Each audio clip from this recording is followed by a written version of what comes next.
What's up, and welcome back to the channel. We are here on another Friday night, and I'm going to talk to you now as well about what's going on in the news week. Bit of a news roundup as to what's happening here in Ireland and indeed in the world at large. Lamza has a great question in the chat. He says, "What's the story? What's the story tonight?" I said, "Look, I think the thing is this. I think I'm seeing some of the bigger streamers, and what they're doing consistently and constantly is they're rebranding their titles, they are in their channels and their thumbnails, and I think that's a good thing. And I think that is a good idea because I think it keeps the page fresh. I think it keeps the stream fresh, and I think it keeps the channel fresh.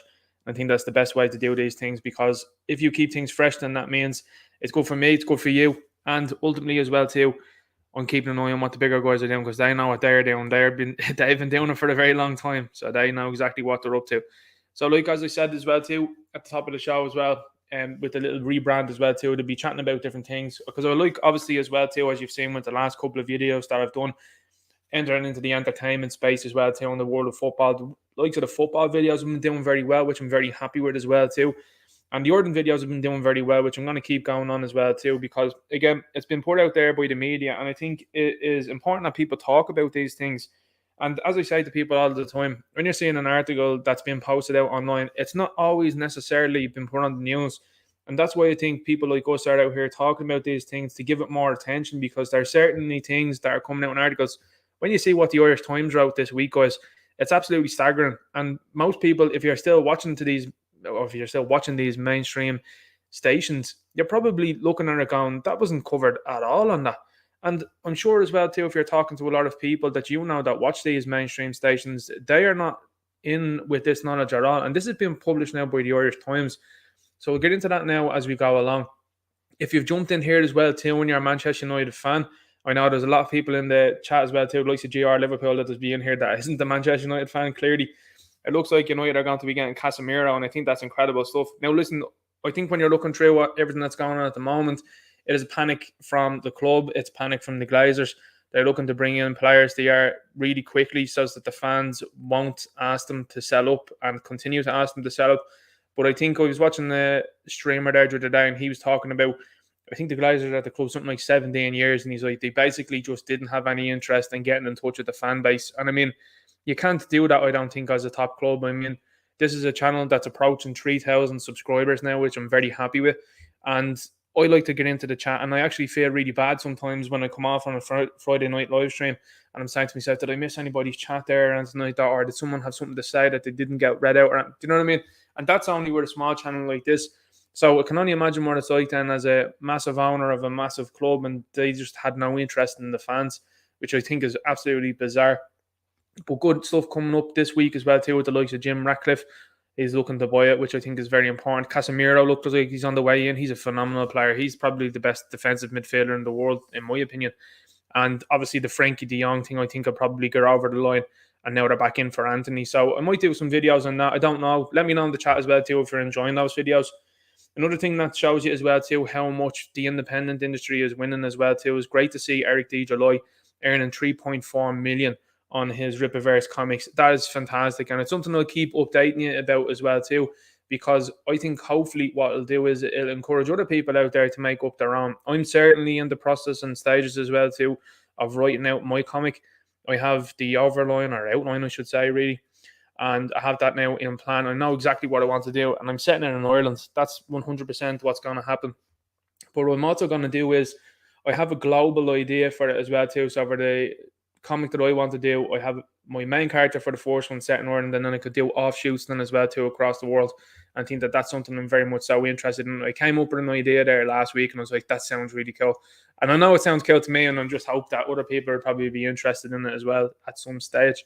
So yeah, just let me know if you're enjoying that new content that's coming up. I think it's good, and I want to dip in and out of the stuff that's going on in Ireland as well too, because obviously now with the summer months, there's a little bit less going on when it comes to the politics and the political world here in Ireland. Obviously, when you're seeing other articles coming out that have all got to do with policies, which is something that I like to hone in on this channel, I like to talk about the policies of what these political parties are doing and how I think they're very ineffective, and I think that they're not going well. You know, when you've got people struggling for accommodation now across Ireland, just in general, the people that are already here, and you're seeing outlets telling you that they're struggling for yet more accommodation, Like, it beggars belief as to how you think you're going to open the likes of Croke Park, the Aviva Stadium, and all these hotels. Like, where are these people going to go when it comes to like match day or whatever like that? Are you going to expect them to be hanging around the ground? Are you going to kick them out for the hour and a half? Like, what's going to happen there? Do you know what I mean? And these are all things, and these are all logistical things that just don't look like they've been thought about. And I mean, that's from a realistic point of view. That's not looking at things negatively. As I've said before, I'm someone that's a Transformers fan. So I know everything and all about what happens when you're a refugee and stuff like that, you know. But to me, again, as I always say as well, coming from a place there with blue and yellow, it seems like a very far jaunt to come to this little country. And I find that to be quite odd, especially when we don't have the infrastructure, we don't have the policy set out for it. And again, I think, as you've seen with Micheál Martin saying that there was no security checks, these are all these people's words, not mine. I'm not in a position of making these decisions. I'm not in a position to be influencing any of this at all. But when you're saying the leader of the country and he's the one then saying, well, we're not taking any security checks or additional measures, like, have you been reading the headlines at all for the last couple of months or anything like that? Because there seems to be some serious problems, and we've our own problem. As I keep saying, if you're someone that's coming over here and you're going to do good work and you're, as I keep saying, a skilled worker like the surgeon and all that, I have no issue.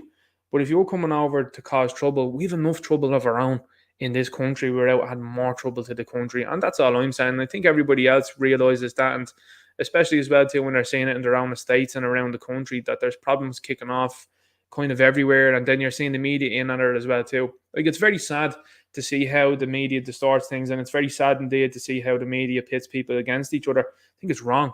And I think that's why people like me and like you that are out there are calling this out, because, you know, it really beggars belief when you're saying people are this and that, and yet to the complete stark opposite of it. It's just, what a backwards world we live in. We really do, honest to God.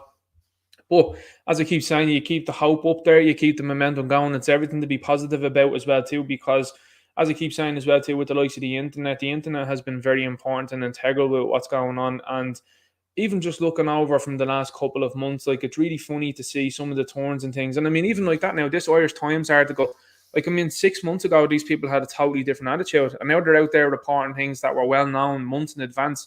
So again, when this Irish Times article comes out and it's telling you the numbers of what we've been talking about, and you knew that well in advance, like, you should be saying that to other people. Be like, hey, look at this article. This picked it up like 6 months after me. Do you know what I mean? And that's the type of thing where you drum into people and let people know, like, hang on, there's something seems a bit off here. It seems a bit odd. And I think that that's very important. And questions are still being asked, which I think is very important. And I think that's going to be something that's going to be a measure of what's going on further down the line. So what I'm going to do now is I'm going to jump into the chat, say hello. Remember as well too, I see Derek and Man is saying as well too, if you at Ninja Knight, that's much easier for me to get through the chat later on, and it lets me in then on anything that you have specific to comment or anything like that. All right, thanks a million for that one. As long as Unfiltered says, why is it called Chatterbox? Ninja Bro, I said, rebranding the channel to keep it fresh. Been checking out the bigger streamers and they usually change titles often. So that's why. That's what it's got to do with. Blue Ground 1 says, Ninja Knight loves Luke Shaw. Tell everyone. The amount of people that have hit me up and been like, you actually secretly love Luke Shaw. And I'm like, you see, this is the problem with the club. The club has a guy there in Luke Shaw at the club, and I can't understand the plaudits that he gets. I really can't, especially when you have a better player in Tyrell Malacia after coming into the club. He's phenomenal. I love him. And I have to say, I love his aggression and everything like that. I think he's a fantastic left forward and will be a fantastic left forward for Manchester United. And again, as well, too, as I said to everyone, I seen Diogo Dalot there rumoured with an exit during the week. And I was like, yeah, Aaron Wan-Bissaka should be definitely the right full. I mean, holy moly. You've got two left full, you've got a left full and a right full there that are phenomenal defenders. Just keep the basics. I mean, imagine a team with Wan-Bissaka and Malacia and Casemiro in it. Like, they're three very strong defensive people. And then if you put Varane in there as well, too, I think it's going to be another good one. So I think it'd be interesting to see what happens now, because there actually is the re-talk now. I wouldn't say re-talk, but I suppose the talking again of the possibility of selling Marcus Rashford. And as I've said before, I love what Marcus Rashford has done for the children in Britain. I love it. I think he's done a great job. And I think he's highlighted a very serious problem that is in Britain. And I think that is to be absolutely 100% commended. But you have to look at his display on the football pitch and say, well, is that up to scratch? And it's not. So maybe the best opportunity is for him to have a new opportunity somewhere else. And if it's at PSG, I'll be surprised. But then again, you're seeing PSG and you're seeing some momentum going on over there with the likes of, I seen a pass there the other day, and a ball was played, I think, to Messi, and Mbappe was waving his arms, and he stopped running, and I was like, whoa. And then I was like, yeah, listen, if Marcus Rashford goes over there, the laugh's going to be 90 it is, because they're going to be guys that don't like what's going on. Blue Ground 1 says evening then. Sorry, fancy evening ninja and evening chat. Derek Man says greetings all. Hope everyone is well today. Derek Man says remember to add Ninja Knight in the chat if you have a question or a specific point to make. Fair play to Derek as well too. Much appreciated. As well too, I just want to say a big shout out, by the way, guys, to the mods in the chat. They're absolutely fantastic, and they've been on top of some seriously out there accounts, is all I can say, in the last couple of weeks. You're getting accounts that are coming in that are promoting certain things, which is really weird, because I find it funny how this platform, for example, can't stop those accounts from promoting certain things. You know what I'm talking about. But what they can do is they can prevent you from asking questions and making comments that are based in reality, that have now been put into print in the Irish Times. It's staggering, it really is. So here says good evening. Blue Ground 1 says evening. Derek McManus. I'll love for Satiric on the chat as well too. Nicky Real says hi all. Amy Burke's in here, says hi everyone, good to see you here. And Monaghan's in here, says evening all. Mr. Deegan says evening ninja. Good to see you, good to see you. Balaky Bill says one the ninja. Namzat and Fiddler says Ninja Night. Yeah, great idea, bro. Yeah, just keep it fresh, you know. Oh, by the way, as well too, you gotta let me know about what's going on with the likes of the sound. So I got a good one there from I think it's Nathan Jessup there as well, and he was, I think he what's he doing? Re-equalized or equalized the sound or something like that between the intro of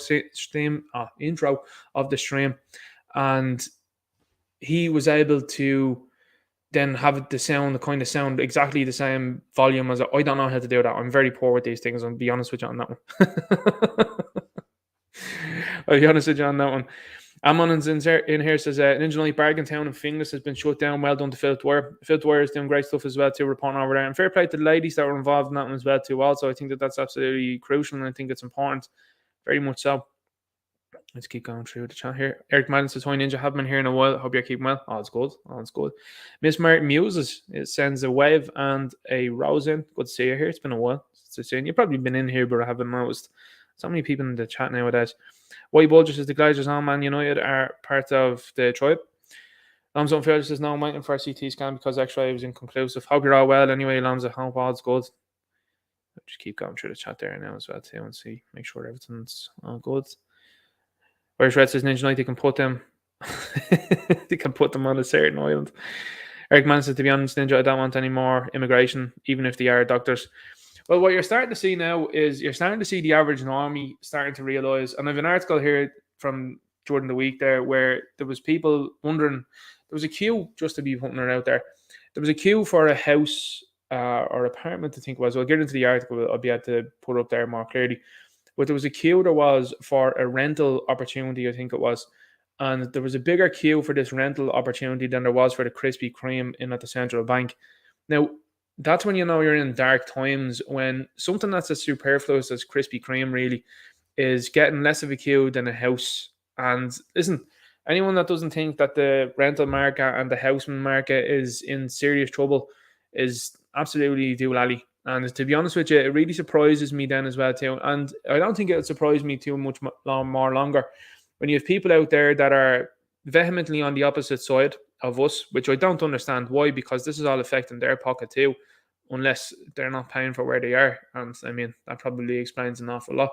But you've got a situation that's coming up now where you've got people that are coming in, which is what's happening now. We've an open door policy. And you've got the infrastructure that doesn't match that. And now they're doing really quick work to throw up apartments everywhere. And as I said to people before, and I said it on the stream, apartments are fine. But the thing is, when you put up and you construct something that's an eyesore and then you have it looking disjointed, I don't know whether it's just me from looking at comic books and art and stuff like that throughout the years. When I see something that doesn't quite match in the same area, it looks woeful. Like as I was saying to you not too long ago, drove through an area and all of the apartments in the area all looked different and it just looked weird. Do you know what I mean? Like it's not, what would you say? It's not symmetrical, I suppose. Do you know what I mean? Symmetrical might be the wrong word, but it's not symmetrical and it just doesn't look good. So the lack of planning is really something. And even there, I was in an article during the week and you're talking about Germany and their transport system. Germany have one of the best transport systems in the world. if not the best one in the world. It's absolutely second to none. And you're looking at it and going like, and then these people are saying, "Oh, it's €9 to travel anywhere in Germany." Yeah, and then you've got the country here of Ireland where the travel fees have only been reduced this year. And it's like, well, that doesn't make sense, you know. If not more gives us good evening. Jerry Son Mix is all right, chat. He's Ninja Knight, and he has a little emoji there as well too. Let's have a look through there as well too. Yeah, you've got some interesting stuff happening as well too. I think Scott is in here as well too. You've got some interesting stuff happening as well too from a TD point of view. You've got some people out there that are still talking about their policies being a good idea, and you're like, well, I know a lot of people that are out there that are buying houses or they're in the market for buying houses, and these are people that are from Dublin that are being pushed out to Meath, and that's no disrespect to Meath. I mean, there's fantastic and fabulous looking houses out in Meath. Nothing to be nothing to be sniffed at. Some wonderful ones with wonderful land and stuff like that. But if you live in a certain area in Dublin, for example, you want to kind of be in that area. You know what I mean? It stands to reason. And you're being pushed out now because you're just being priced out of the place. And as I said before, it's not just people. It's also the likes of the corporation. Well, might be wrong in saying the corporation, the county council. Strike that one there, the corporation. County council are buying places. Like, I know that for a fact. At least 2 properties I know that have been bought by the county council, and they're way above the asking price. So, like I said before, when you've got people that are being offered $500,000 for a place, or they could potentially give it for 300,000, which is an obscene amount of money anyway. Let's make no bounds about that. What are they going to do? They're going to take the $500,000. Do you know what I mean? So it's appealing to people's greed, and unfortunately, you know, like anything, we live in a society as well too that is interested in greed. And as I said before, this gets mixed up as well too an awful lot with capitalism. Capitalism is fine, but when you live in a place then as well too, there a house, as I showed before, there was an inch of car that was 750,000. I got an ad there during the week, and it was a house in Texas, and the house was $315,000. Now I know to an American and that's probably very expensive, but I think, you know, at the time, maybe if you're looking at a couple of months ago when the euro was about 20% stronger than the dollar, you probably would have been doing very well with this house. So anyway, I looked at the ad because I just said out of interest, I said I'll have a look at it. Not that I have any inkling or any interest in going towards Texas, although I know a couple of people that are. But anyway, that's neither here nor there. I looked at it. So for 315,000, it was a detached house with a front garden and a back garden, and the nearest neighbour on either side was about 10 feet away. So you're a detached house, 10 feet either way was your nearest neighbour. Massive front garden, massive back garden. There was a shed and all attached to it. The inside of the house was, I'd say about 120 square feet, I would imagine. Now, probably a bit more than that now. I could look at the article again and see it. But it was a massive house. It was absolutely phenomenal looking. And I just said to myself, I said, well, if you put in a house here at €315,000 nowadays here in Ireland, particularly in Dublin, they're not getting much for that. Now, I know as well too when I'm saying this and I'm talking about Texas, yeah, you have to move to Texas. It might be in the middle of nowhere in Texas, but again, the same type of thing. If you wanted a house in the middle of nowhere, there's places here in Ireland that you could go to too. But I think what people are starting to realise as well too, even in the rural side of things, house prices are increasing, and the media are actually reporting that. They're telling you that some house prices down there are 100,000 more than what they used to be, which is something to say about that now, I have to say. And Moore says, good evening, Ninja. Good evening, all. Giving up on football over a shit show the last few years, and I'm a Liverpool supporter. I'd rather watch a swinging brick. You're only saying that now because Liverpool look like they're out of the title race already. What about that Darwin Núñez as well? I couldn't understand. Well, listen, I think the defender was Anderson that was there for Crystal Palace. I think he did very well with irritating Darwin Núñez. He was, I have to say, like, welcome to the Premier League if ever there was a show for that. Wonderful stuff. But I thought Darwin Núñez's reactions were very strange. Like, there was one even where he was slapping out at him, and it was like, that's weird. And for Klopp even not to pull that in and say, here, listen, give that up. Because all of his players are very well disciplined, and that's something that I like about Klopp's management style. Even though some of the stuff that he said and done personally, I wouldn't be a fan of. But his management style, like, he has very disciplined players that, you know, they really do a good job. And Darwin Núñez just doesn't seem to fit in it. So he's missing from the Manchester United game anyway. For a lot of people, they were very happy to see that happen. But for me, I was unhappy because I said there'd been some laugh him facing off against Harry Maguire. Although the rumours are now at the moment that Harry Maguire is dropped for Monday. That'll be a turn up for the Bucks. It'll be interesting to see how that goes. But yeah, with all the stuff going on the last couple of years, I think you're going to start seeing it go away though, Alan. And I'm going to say why. I think when you see the likes of the entertainment industry now slowly starting to back off away from it, like you've got the Batgirl movie that was cancelled, and you've got all of the shields coming out and saying, why was that cancelled? It was cancelled because they knew it wasn't going to make money. And what's staggering to me, I don't know whether it's because we're from this side of the world, but when people are like, oh my God, Warner Brothers are taking a 70 million loss on Batgirl, I'm looking at them going like, yeah, listen, Manchester United paid 80 million for Harry Maguire and it's not gone well. They're paying over 2 million a year to employ Luke Shaw. I don't think 70 million really matters to any of these people. Do you know what I mean? Like, I don't know. I don't know what that's about either as well. You know what I mean?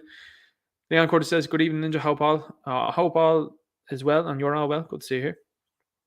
Good to see you here indeed. Sanctions Scottish says, I saw the Krispy Kreme dancers. Went in to see if there was any gone for free. No freebies. That's absolutely outrageous, that is. I seen Gettr were opening up as well. I was like, oh my God. You know. Barava 101 forces enough nurses within our own Irish diaspora that should be incentivised to backed by the government. Yeah, well, I mean, here's the thing what gets me as well too. This whole thing of like home to vote and stuff like that. Again, as I keep saying to people, would you not make a bit of an impact in running for grassroots positions yourselves rather than what's currently going on, which is leaving and then you have that, like, I think you're right in saying incentivize back. I mean, you've got the budget that they're talking about now, like it's August and they're talking about the budget. They're hyping her up big time. Oh, budget. Like, you'll notice this now. Budget. And you're looking at it and you're going, any chance he is abolishing the USC like you said you're going to do? Oh, no. Sure, we won't do that.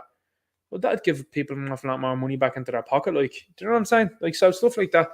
There are things that should be and can be happening, but I think it needs more people indeed engaging in the likes of the unions for them to do that. We've got Eric Madness says we're the most expensive kip on the planet, Ninja. Yeah, I wouldn't doubt that now at all. It's bad news at the moment, very bad news, and especially with the prices of things. And people just seem to be happy paying rip-off prices. Like it's getting to the land of nonsensical stuff. Even when you have likes of Lidl's and Aldi's now starting to be regarded as expensive, you're like, holy shit. You know what I mean? Tanya Mike Makeup says, hello, all sorry a bit late. Good to see you here. Good to see you here, and Tanya. Like, I've called, just to, as an aside there as well, too, I've called out, like, I think 5 or 6 women's names. And I'm like, people are telling me that I don't like women. I'm like, how could I not like women? There's women listening to this. And not only that as well, too, when I look at the analytics sometimes, there's actually a very high percentage of women that listen to this channel. And I'm always surprised by it. But I'm like, well, that's good. It's good to see women tuning into these things. And I mean, some of the women have been doing great stuff. And, as I keep saying as well, too, you see the beautiful women that are across there in America, for example, Chrissy Noam, Kimberly Classic, and all of these women that are out there doing great stuff. And you've got Marjorie, and then you've got Lauren as well, too. They're doing great stuff over there. I'm like, well, it's about time. I think the same should be happening here in Ireland. You know what I mean? I think it's great. Sean Snocker says, Ninja and I had a neighbour move out of a council house, and instead of moving in a new person from the area, they sold the house to someone north of this land. It's in Waterford. We can't compete with outside wealth. No, we cannot, and that is absolutely true. And like I said before as well too, you've got people that are joining together to buy places as well too, and then they're renting them, and some of them as well too are subletting them as well, which is also a massive problem, I think, in itself. And that's going to be a big issue in the future, I think, as well too, because if you have a house full of 30 people, like, the neighbours are going to be putting up with that for very much more longer, because if it's getting noisy or anything like that, or there's problems starting to ensue or anything, like, you're going to have really bad issues. And that's the unfortunate side of these things being unregulated as well too. And I mean, everything in the country is unregulated. You've got the energy crisis, and I mean, they throw out the word crisis as well too. And I mean, like, crisis to me is something that is absolutely out there in terms of being wrong, and like, they're throwing crisis around for everything. And I'm like, the reason why we're in crisis for everything is because bad policies are being enacted, and bad policies have been held up for year upon year now at this stage. Rather than people saying, hang on here for a second, this isn't a good idea. And going on what you're saying there, Sean and Sokka, as well too, you've got Denmark, for example. It's hilarious as well too when people want to talk about other countries and stuff like that, and then they talk about, say, like I did there, Denmark, and Denmark have areas reserved for Danish people. There's absolutely no one coming out and being like, oh my God, I can't believe Denmark are doing that. Well, it's going to be the same if it isn't already the same in Sweden. I mean, you've got Sweden's parties that are out there, left-wing party, and it was talking to me, Hal Martin, saying, hey guys, I don't think, having an open door policy is probably not the best of ideas. And still it carries on. Still it carries on. Now, of course, this says don't start Ninja. I'll start whenever I want. Stuff. Here's some laugh. Tell you, Leanne wasn't happy last week. She wasn't. Went off in a huff. I have your number now at this stage, Leanne, on that now, that huffy business. I'm only joking anyway. You're good to see you here anyway. A good laugh. You're a good sport. Important to say that. Okay, guys, what I'm going to do is I'm going to jump in now. I'm going to show you some of the stories from the week and we'll have a chat about them and we'll have a laugh at some of them because, as I always like to say to people, it's well to keep yourself informed, but also have a laugh at what's going on too, because if you let this stuff bog you down or anything like that, there's some people that live and breathe this stuff as if it's the most important thing in the world. It's just not. Do you know what I mean? And people that get upset and all that about these things, at the end of the day, if you don't like what someone is saying, you just tune out and you just go somewhere else. Do you know what I mean? If that's your issue, and if that's your issue, make up your own thing and say why everything you think is great that's going very negative for the country, why you think it's great, and see what type of feedback you get. That's all I'm going to say. So anyway, this is the one that I wanted to show you. Straight up now, the Irish Times. Here we go, 16th of August. Diseases of the respiratory system are most common additional factor, with this lifted as sole cause on just 3% of the passing certificates. So at least one other condition contributed to almost all of these. So these are things, by the way, at this stage of the game, guys, I've seen Jimmy Levy. Jimmy Levy has a video out and he's had been doing a tinfoil hat challenge he has now for the last couple of weeks. It's been absolutely hilarious. But he's someone that's posting out these things and being like, I told you, not this article in specifics, but everything that they're saying. So let's have a look at this here. Almost all of those who passed on to the other world from this had other medical conditions on their certificates, according to a new analysis by the Central Statistics Office. Now, this was something that had been pointed out, I think, by Eddie Hobbs not too long ago. And also as well, too, it was something that the average head was saying to you as well, too. Like to me, was like, seems a bit odd. And it seems like when Leo Varadkar said that in the talk, that the people that were being tested and admitted to the hospital seem to have other issues. It seems likely here. Again, as I said before, from first-hand experience, well, I should say maybe second-hand experience, that I knew people that had people in the hospital and they were telling me some very suspect things, to say the very least. And I hope that those people, I really do hope that they chase it up and stuff like that, but have to wait and see on that one. But this is something you can't get around, which is the Central Statistics Office, because this is been spun in different ways, and some of the stuff that they've been putting out recently has been interesting. Like, I wouldn't be surprised if they decommission the Central Statistics Office like in the next 6 months to a year or something like that, because this keeps making out for grim reading for these people, especially the people in charge, and especially the policies that were enacted and have been enacted and are currently enacted. You're seeing some weird stuff. Like, I mean, even when you're saying like the net, what was it there? Even in the Central Statistics Office put out for the census, they were like, well, building has gone up X amount, but it hasn't covered the amount of people that have been born and been brought into the country. So you're like, well, that's going to cause a problem. Do you know what I mean? Like, you don't have to be a genius to work that one out. And these are all things that has constantly been shifted back towards them, the government, and been like, hey guys, look, you're not actually planning for any of this here at all, and doesn't look good whatsoever. And then you look at the country in itself and you look at the potholes in the road and stuff like that, and you're like, oh my god, like everything is just in bits now at the stage. And then you're seeing the likes of American owners coming in, things that, what did they buy Arnott's and Brown Thomas there recently? Anyway, I'm going off topic here. Just not me rambling. That's why it's called Chatterbox now, because I decided to talk about it like that. So this here was reported as the single cause of 183 during this. Now this is the big thing. Whereas 5,201, almost 97%, were certified as having had and at least one other medical condition. Now, that's the important part here, at least. So, again, while I'm totally respectful and I have, the utmost respect and my condolences and deep sympathies go to everybody and anybody that lost anyone during this, what you're starting to see now is, in black and white, as you can see here from the Irish Times, an admittance to the fact of, hey guys, they had at least one issue. Now, that could be anything ranging from a cardiovascular issue to something to do with the big C.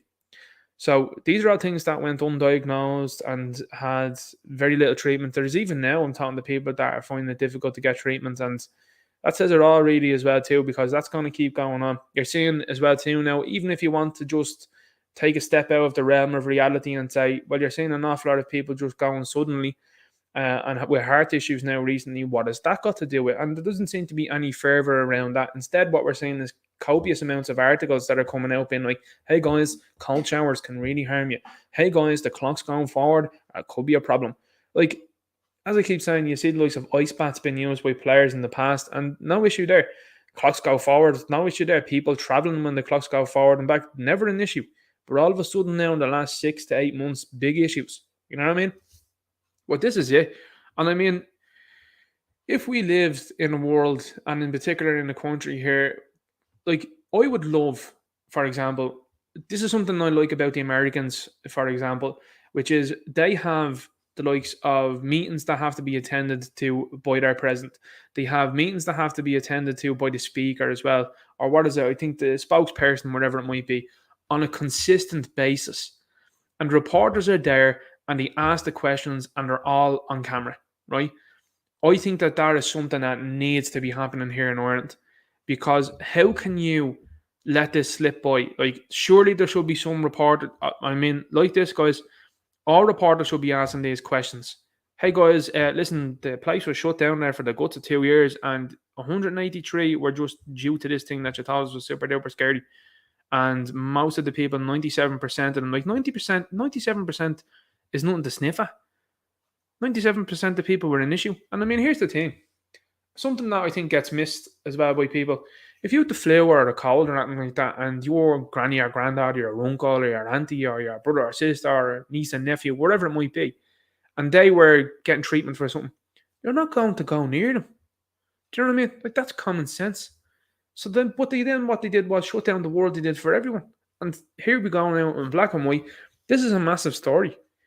And again, this is why I'm pointing this out. I like to point out stuff that's been underreported, because this is something that should be top of the news on the hour, every hour now at this stage.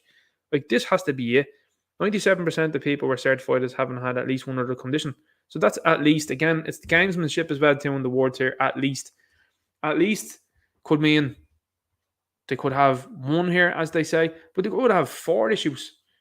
You know, and it's no surprise then when they're like, well, guys, obesity is a problem. Yeah, I mean, everybody knew that. Well, we're going to have to tackle obesity. I seen the video there, it was from America, and it was like, guys, obesity is a big problem, and it's a big problem because of the climate. I was like, holy shit. Wow. I knew you were going to go for it, but I didn't think you were going to go for it like this. But then again, if people are willing to swallow bricks, you're going to feed them bricks, ain't you? But here we are now. Anyway, this will be a big story, and this is the biggest story I think that I've probably talked about on the channel, because now you've got people out there like Eddie Hobbs, for example, that did go to Central Statistics Office and did ask them for their numbers and got the numbers. And similarly, it was reported. I think I reported this about 4 months ago, maybe a bit less, and this is only coming out now. It seems oddly timed, and it also seems oddly timed insofar as the last couple of weeks we've been hearing about, hey guys, we're thinking we might go in to, reimpose and stuff like that. That's out the window now. Like, for what? For 3%?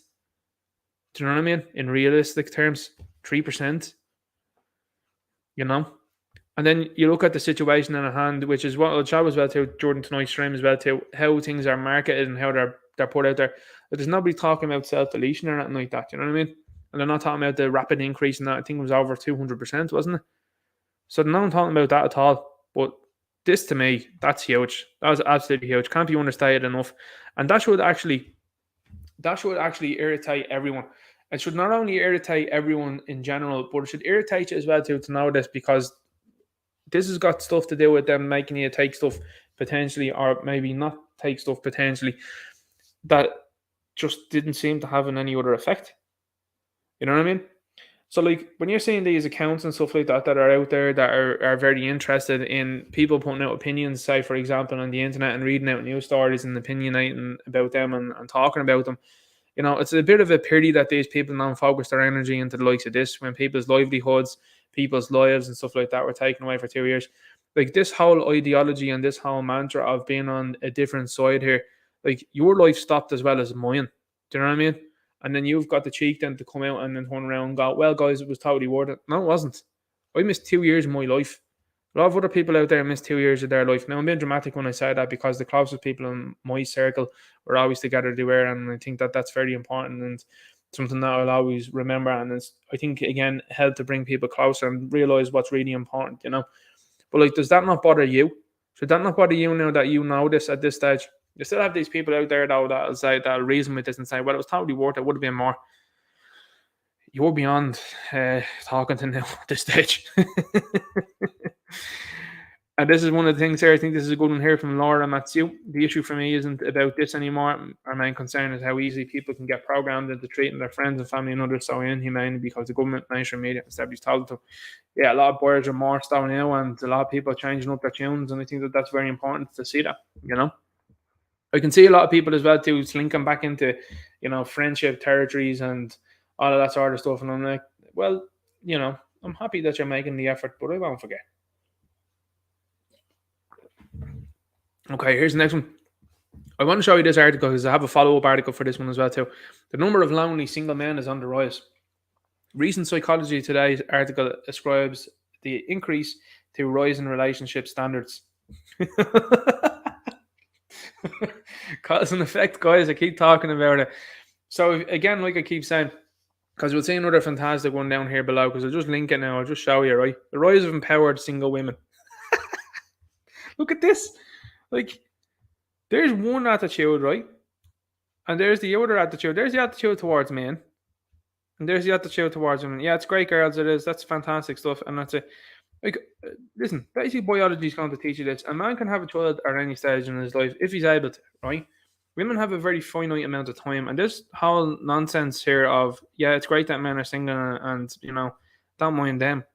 To this sort of stuff here is crazy. But it's all correlated and it's all together as well. But when it's talking about the number of lonely single men is on the rise, that's the headline. But it talks about the relationship standards. This is a very, very interesting thing to say, because what that's saying to you then is it's telling you that men are expecting more from relationships. It's telling you men that are more interested in traditional. It's telling you that men are more interested in traditional relationships. And this was something that I talked to my own at the time, and I said, well, listen, like, what way would you look at these type of things? And she was like, well, you know, I see the different things that people are doing and they're able to pay for certain things and stuff like that on the net now. And she was like, you know, well, what do fellas think of that? And I was like, well, most fellas would probably think that it's happy days and they'll go with it for the time being. But like, for a long term, I was like, I don't think so. I said, that's why you see the likes of, you know, and, you know, you've got famous women out there like Lisa with the surname Anne. You know, these women that are incredibly popular, but they're in their 40s now. And, you know, it's great what she's doing. She's doing her own thing with sportscasting and stuff like that. But as far as I know, not married, you know, no kids. So, lucrative, wealthy lifestyle. But, you know, she's talked openly as well too on her shows and stuff like that about how she missed the boat on having kids and stuff like that. And I think that that's quite interesting. But the relationship standards are something that's starting to come back. And I think a lot of men in particular are starting to look at the situation at hand and they're starting to say, well, hang on here for a second. If I'm expected to do everything around here, like, it's not attainable for the long term. And then as well too, like I said before in last week's stream, you know, if you were a very attractive looking woman or anything like that, you know, Instagram is where you're at, you know, because Instagram as well too, like, a lot of people use that now as dating profiles basically because if you're an attractive woman, you've got 40,000 followers or whatever like that, like, you ain't short of messages hitting you up in like, hey, what's up, and going out and all this sort of stuff. Do you know what I mean? And these have been messaged by very prolific people. I mean, I've seen someone there recently was talking to a friend of theirs and she had something like, I think, 10,000 followers. And she's been messaged by fellas in the NBA and the NFL and all that. So the average head she's gone past that average guy now. You know, so that's the first issue. But also as well too, like, a lot more people are moving back towards traditional ways, and there's still this really hard push upon women to be, like, I'll show you in an article down below, this, you know, empowered single woman. Like, I know women that are single for sure. Are they as happy as women that are in relationships? No. And in particular, I know a woman in particular, and she is, how can I put it? She'd be a woman that would be, you'd be considering her like a ladette, is what I would say, you know. And now recently, like, I think about 6 months ago, she's like, no, I don't want to have a bloke or anything like that. But she's met another friend of hers now who is also a ladette who now wants to settle down because the clock is on. They're starting to move towards the age of 30. And both of them now are out there looking for a relationship. And I was like, well, best of luck with that one. Best of luck with that one. So, because what I mean by that as well too is because these people don't expect traditional standards. They don't expect anything like that. They don't expect to be doing anything. And they expect them to be just career people, which is fine. If that's what you want to do and you want to be a career person, that's fine. But, you know, you're seeing all the studies that are out there now as well too that's talking about people, and particularly women, being much more happy in the home and being able to control more of their lives and feel more fulfilled and happy. And that's statistics and data that's out there now. No doubt there's women as well too. Leanne's going to be off on a mad one now here early on. But, and I mean, look, there are out there, as I said before, and people that are just in those situations, and for sure, like, you know, but you've got women that are happy to be out there working, which is absolutely fine. But then you've got the other thing on the flip side, which is a lot of women as well who are much more than happy to be at home. And this is all factored in with what they're talking about, the childcare stuff and that now as well too. When they're saying, oh, the childcare, we're looking to reduce and give people tokens and money off of it and all. I'm like, well, the best childcare, I think, is family, you know? And it'd be great it would if that goes back that way. But that's what I'm talking about, men looking at relationship standards. They're looking at those standards now because men are now looking at it from a different point of view, where they're saying, well, hang on here for a second. I'm financially hurt on the loss if we get married, first of all. And then I'm also then physically hurt on the loss as well too if we get married, potentially. I'm not saying everybody, but what I'm saying is men are looking at it from that point of view and they're saying, well, my standards need to be, and this is where it comes from. Men will say, I want to have the best woman attainable. Look, I feel that way for 100%. Absolutely 100% I feel that way.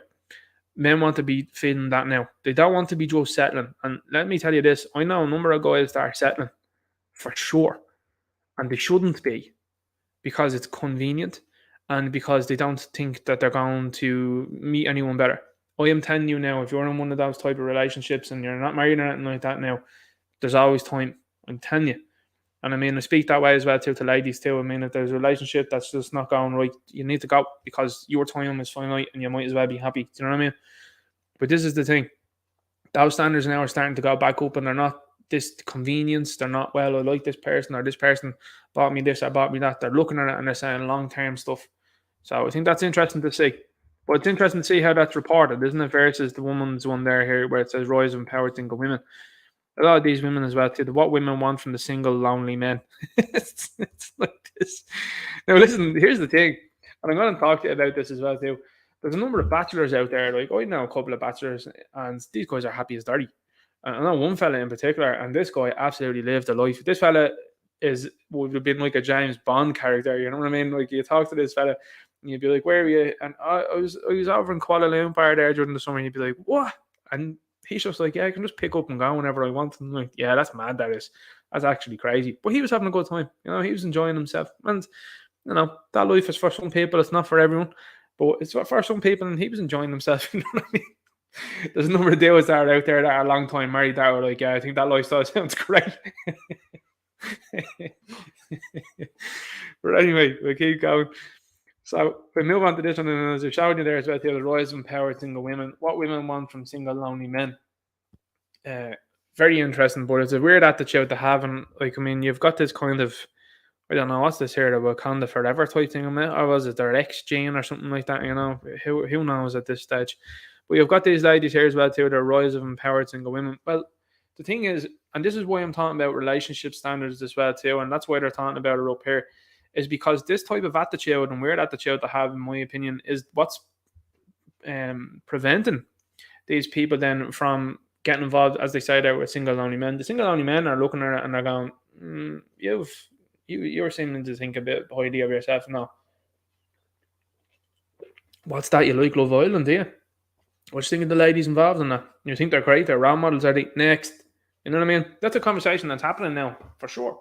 Fellas are going, do you think those, who's your role models?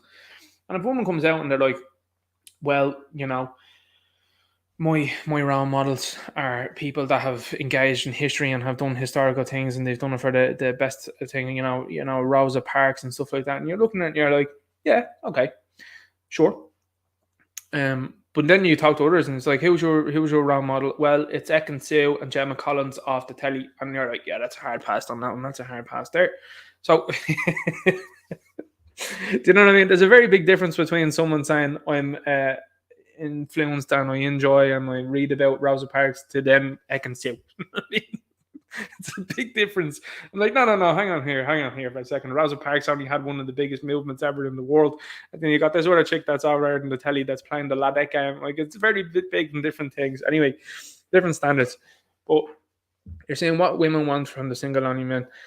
Well, what they want ultimately is a family. And they want someone that's going to care for them and nurture them. And the thing is, and what gets overlooked and what is being overlooked, because we'll see it now in the while as well too with RTE there, they're overlooking how important women are insofar as women are gentle, soft, kind people. And they can bring the best out of partners for sure. And they can bring the best out of men as well too. And indeed, there's someone as well too that will cater to and nurture fellas going through life as well too, and nurture a family, and it's really something that's incredibly special, and that's something that's been lost, particularly over outside the last 15 to 20 years, where you've had this movement as well too of turning men against women rather than saying, hang on here, hold the phone. Who's the ones that's engaging in this turning men against women? Oh, it's the women that most men aren't picking up. It's the women that most men aren't interested in talking to, because no matter what anyone says as well too, personality is very key and important, but looks are also very important. So if you've got, you know what I mean, like someone out there that's, and this is why the likes of the internet has become a thing as well too for these people, where you've got someone that's, wholly unattractive in a societal standard, a 2 out of 10 as we would say. That's what's going on, and what that person has been doing is then has been engaging in stuff that's going to make them feel important and make them feel good about themselves, rather than looking at the situation and saying, well, you're dealt a bad hand and you're just going to have to get on with it. They're looking at your outstanding looking women and they're looking for them to join in this type of nonsense. Do you know what I mean? Like, I'm always baffled when you see the likes of a Sharon Stone or something like that talking about these type of things. I'm like, no, what are you talking about? Like, it's great when you try out these lines here, but then you've got other people then that are buying into a hand over fist, and you're like, this is a bad idea here because you're giving a very dark message here. And again, it's like I keep saying to people, you see these things that are said all the time, stunning and beautiful and all that, and you're like, whoa, hang on here for a second.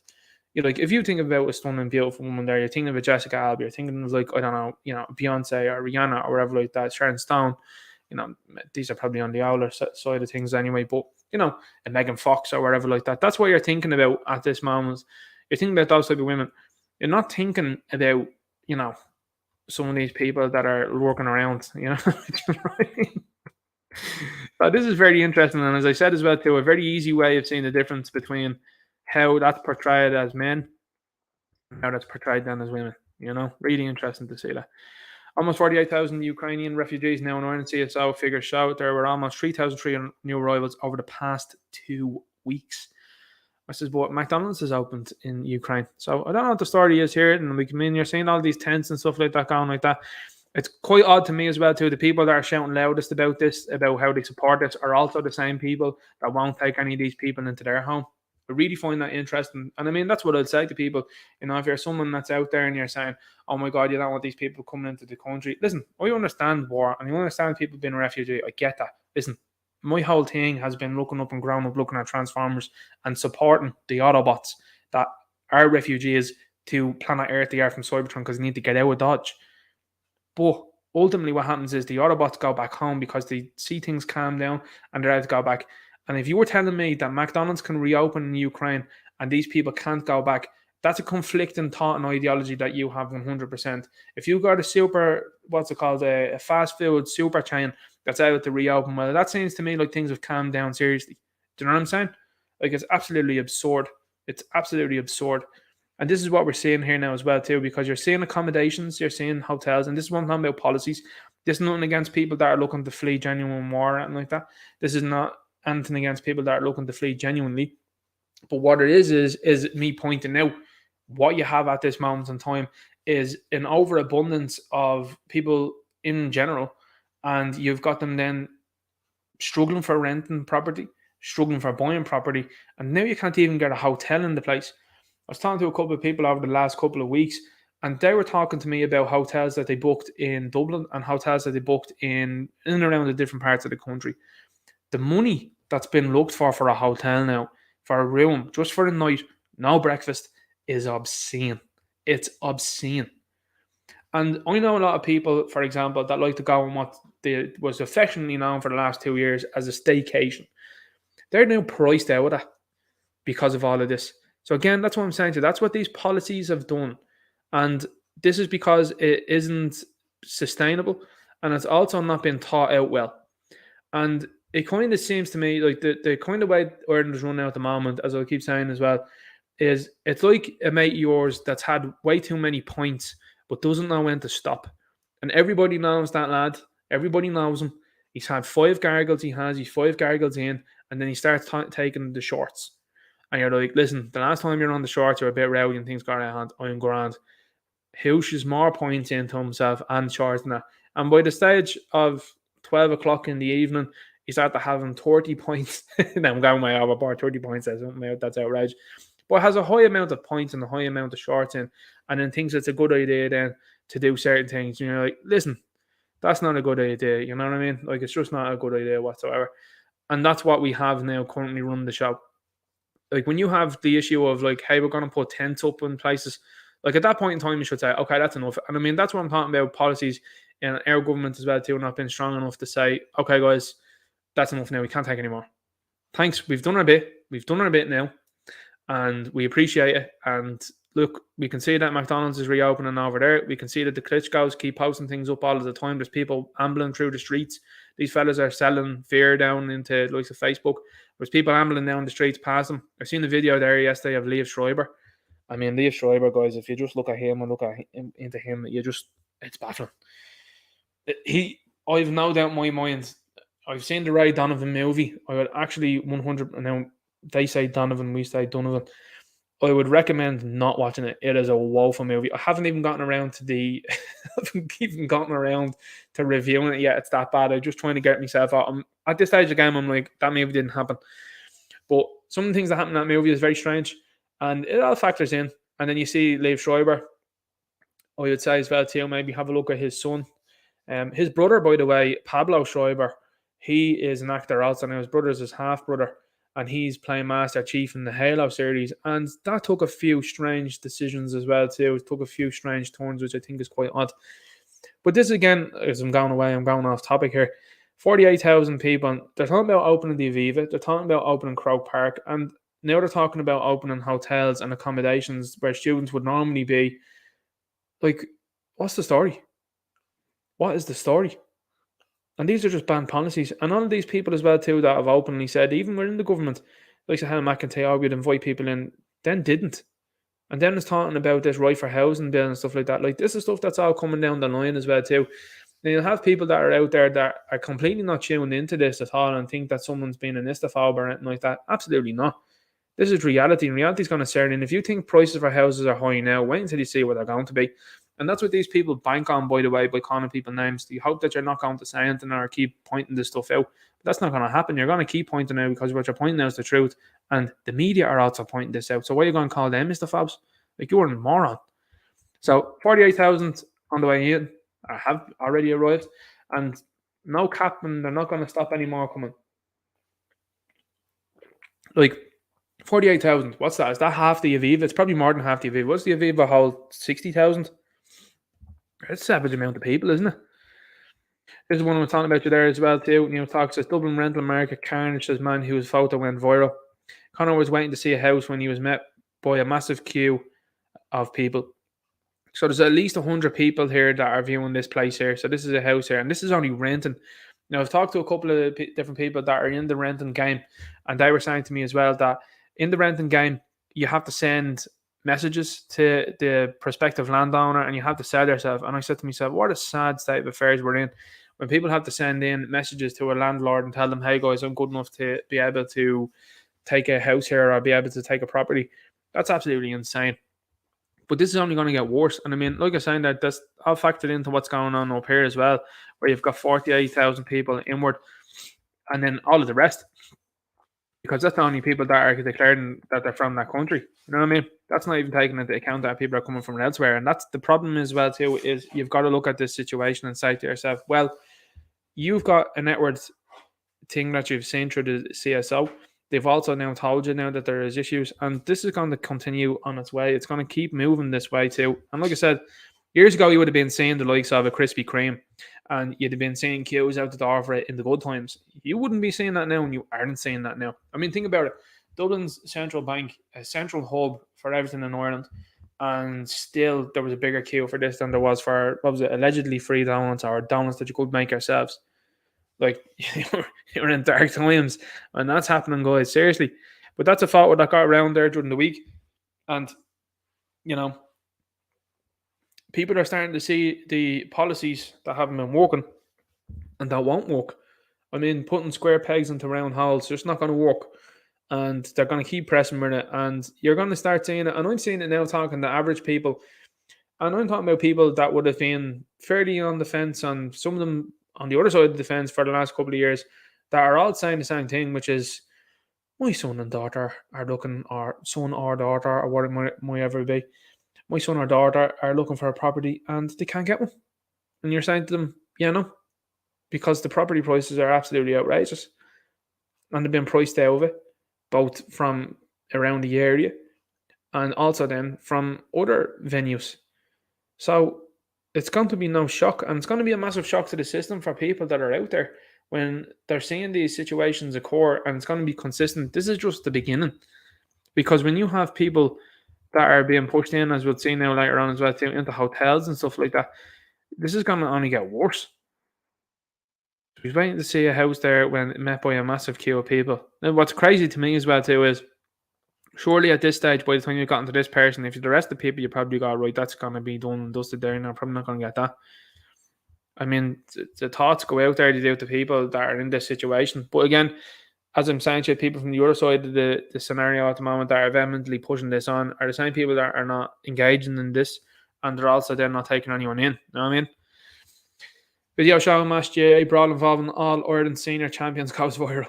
6 players were sent off after a lengthy melee broke out between Kilcoo and Burren in the county final. As is being from Ireland, anytime a scuffle breaks out in soccer, I can't help but laugh. This is the sort of stuff that goes on in Ireland, and you're seeing more of a reporting on this, and my suspicions with this is this. These things always went on, okay? They always went on. Am I condoning them? No. Am I endorsing them? No. But these things go on. And there's this constant, and I mean, even there, Graham Souness there last week, there was a conversation. Was it this weekend? No, it wasn't. Was it last weekend? Spurs and Chelsea played. Anyway, you know, he was saying it's a man's game and the men are in it and we're getting back to the old game. And all that anyone ever focused, now, I mean, it went away very quickly, was when he was saying it's a man's game, and they're like, oh my God, Karen Carney is sitting there beside him. Karen Carney won like the WSL or something like that in 2018-19 with Chelsea women. I mean, she appeared on the TV there a couple of weeks ago. I didn't know who she was, you know? And you're looking at her going like, well, I don't see the point in that. Like, if you want Karen Carney on commentating about football, if she's on the women's football, that's grand. Take Ian Wright out of there. That's what I'd say. Take Ian Wright out of there and put him on the men's game, because he's going to know with a men's game.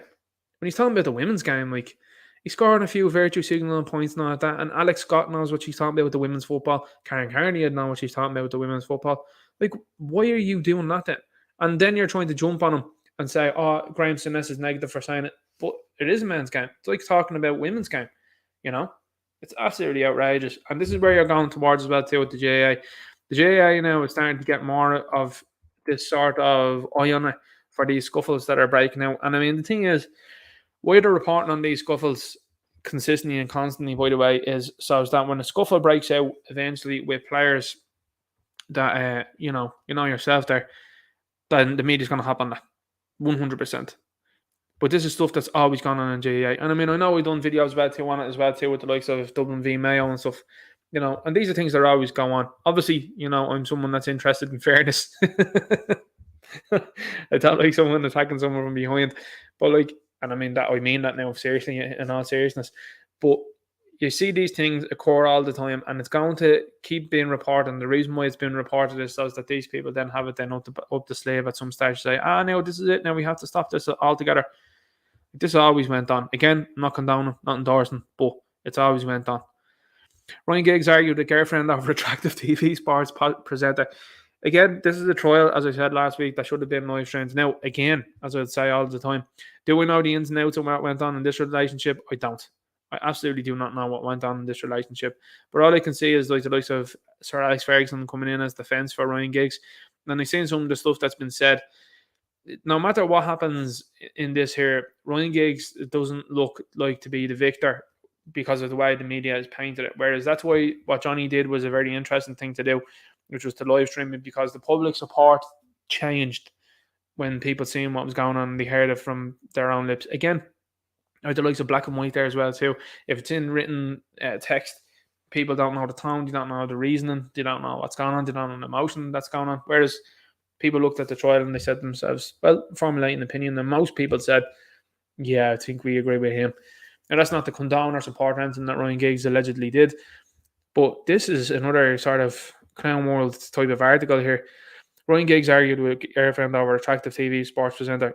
Like, let's put this into account here for the moment, right? Ryan Giggs is a multi-millionaire. Now, I don't know who his girlfriend was, but I'm assuming that she's not a multi-millionaire. These are the type of arguments, and when I say arguments, I'm talking about a verbal argument. Like, you're looking at it and saying, that happens all the time.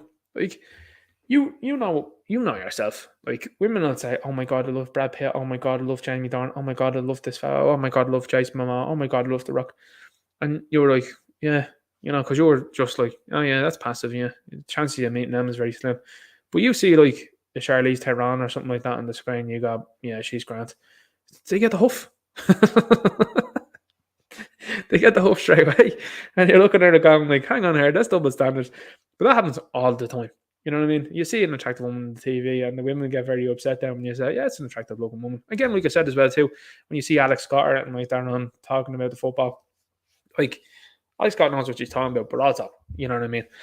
Anyway, accuses by his girlfriend, PR executive Kate Greville, of flirting with the unnamed presenter, his trial heard. He's a multi-millionaire. This is what you're going to do. I mean, this is the context of what I'm talking about, the situation at hand. Like, this woman thinks that this man wasn't going to engage with this. He's known for doing this. He was with his brother's wife. Like, you're not learning nothing new about this fella. This fella doesn't mind doing these things. Like, I'm not shocked when nothing comes out about him, like flirting with other women or anything like that. That's the type of person he is. Again, I'm not supporting or condoning cheating or anything like that, but he's a multi-millionaire that has fantastic, as you can quite clearly understand, women throwing themselves on him. And that's the way our woman's flirting with him, because she's thinking to herself, this guy's a multi-millionaire. At the time he was Wales manager. I'm going to knock your woman off the top spot and try and move myself in there. And listen, I know plenty of women to know that that's what women do. Women love, not all women, but women do love a challenge. And women, more often than not, they'd be more attracted to the fella that's in a relationship or married than they would be to the single fella, because it's like, we always like to say it, men like to play video games to unlock achievements. Women's achievements are things like that sometimes. Now, I'm joking. When I say that, I'm only kidding. I'm only making the laugh out of the situation. But to me, like, again, nonsensical stuff. They had an argument because he was talking to some woman and she was flirting with him. Like, that's absolutely nonsense. 50 new consultants to be appointed to the emergency departments to tackle trolley crisis. Stephen Donny takes HSE to fast track appointments as part of winter plan. So they're all of a sudden not interested in appointments. Then telling people to be expecting to be on a waiting list. Now they're telling people, oh, it's all going to be okay and we're going to employ more people. Yeah, that's what I've been talking about. And that's why you're talking about up above. With this article coming out from New York Times, that's why you're seeing this type of movement now, I think, very quickly, which is to try and distract from people. Like that Irish Times article, if I say anything on this stream tonight, is probably the most important piece of information that I've shown you this evening. It's unbelievable. But this is the type of stuff that should have been talked about. And this is what I'm saying about policies again. Everybody knew that this was a good idea. Everybody knows that this is a good idea. And everybody would support something like this. 50 new consultants to be appointed is a good idea. But why not make it 100? Like, that's always my attitude. Why not make it 100? Why not make it 150? Why not make it 200? Why not overload these places with people? If you're expecting this, why shouldn't this been done as something in the first place? If you're spending on $3 billion on something else, that's ridiculous money in my opinion. It should have been spent on building hospitals and extensions to hospitals here in this country, and should have been done quickly. And also because you had the prep time, and you've had 2 years to do it too, by the way. And now you're all of a sudden going, this is what I'm talking to you about. Like, you look at Eric Ten Hag, and it's something I said even in the previous video. I like Eric Ten Hag. I want him to succeed as Manchester United manager. But if you make bad decisions, you're going to be judged by the fans pretty quickly. And I mean, I seen it even after the second game, people been like, I don't think he's cut out for it. That's after 2 games and after a good preseason and after minimal money at that point in time spent, right? Now you've got people saying, well, more signings in probably be better for him.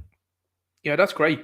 But if his picking of the team isn't good, which is ultimately what it comes down to, if he's picking Luke Shaw, Harry Maguire, Diogo Dalot, and various other players that are in the team like Fred, possibly even Bruno at the moment, Marcus Rashford, he's picking these guys, David De Gea, he's going to be in for a long season, and more people are going to say, well, don't think so. That's a short amount of time that he's been given to sort the situation that Manchester United are out. And if that doesn't get sorted out, he's going to be made to go on his way. That's what I'm talking to you about, policies and ideas and selections not being up to scratch. Why not have had these people up beforehand? You've clearly got the funds for it. There was 70 million that was out there. Paul Reid, by the way, just as an aside as well too, has left his role 2 months early. I wonder why that is. I wonder if that got something to do with that Irish Times article. That seems a bit coincidental, doesn't it? That article came out and Paul Reid all of a sudden just left. Oh, I'm out here. These things don't happen by accident. These things happen on purpose and they happen for a reason. Because what's also happening now as well too, and my firm belief is people are starting to look around and they're starting to look at players having issues. They're starting to look at people having issues. They're starting to look at and hear about people having issues and they're starting to wonder what's going on. And I fully believe that there are people in the media that have engaged in it now that are very much so panicking. And rightfully so. Rightfully so. Because if I was you, if I was in your shoes, if I was in your boots, I'd be doing the same. I'd be really worried.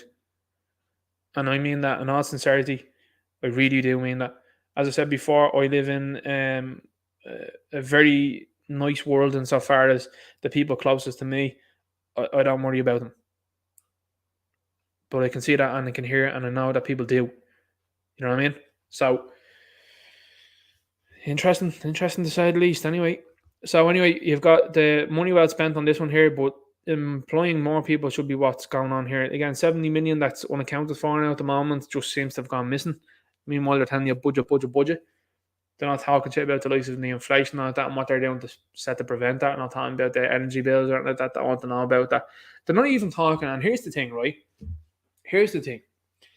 You're the Green Party, right? Which, as I said before, I don't know anybody that votes for them. But you're the Green Party. You have sat now for 2 years, is it now? And not even suggested, nor have you implemented a good policy. And this is what I'm talking about, policies. If you think that the likes of heating bills are going to go up, right? Why have you not made a bigger push and indeed increased the likes of funding and made it free for people, because you can do it, to have solar panels on their houses? Why have you not done that? Solar panels to be put on your house is very expensive. And that's, again, like I'm saying, a policy. If you're a Green Party, why aren't you doing that? Why aren't you subsidising that so a lot of people can get them? And indeed, why aren't you subsidising it to the amount that it means very little then to people if they're looking to pay for it? Why are you not doing that? See what I'm saying? So that's what I'm saying to you as well too. When you've got people that are running the show here that have done and have the ability to have funds, 50 new consultants, by the way, whilst I think it's a good thing, is not that many people either. It's not very many. And when you're taking into account the likes of rotas, staff shifts, people that are working in the medical profession will know way more than me about that. But 50 overall, it's not that many. You know what I'm saying? Employ 100.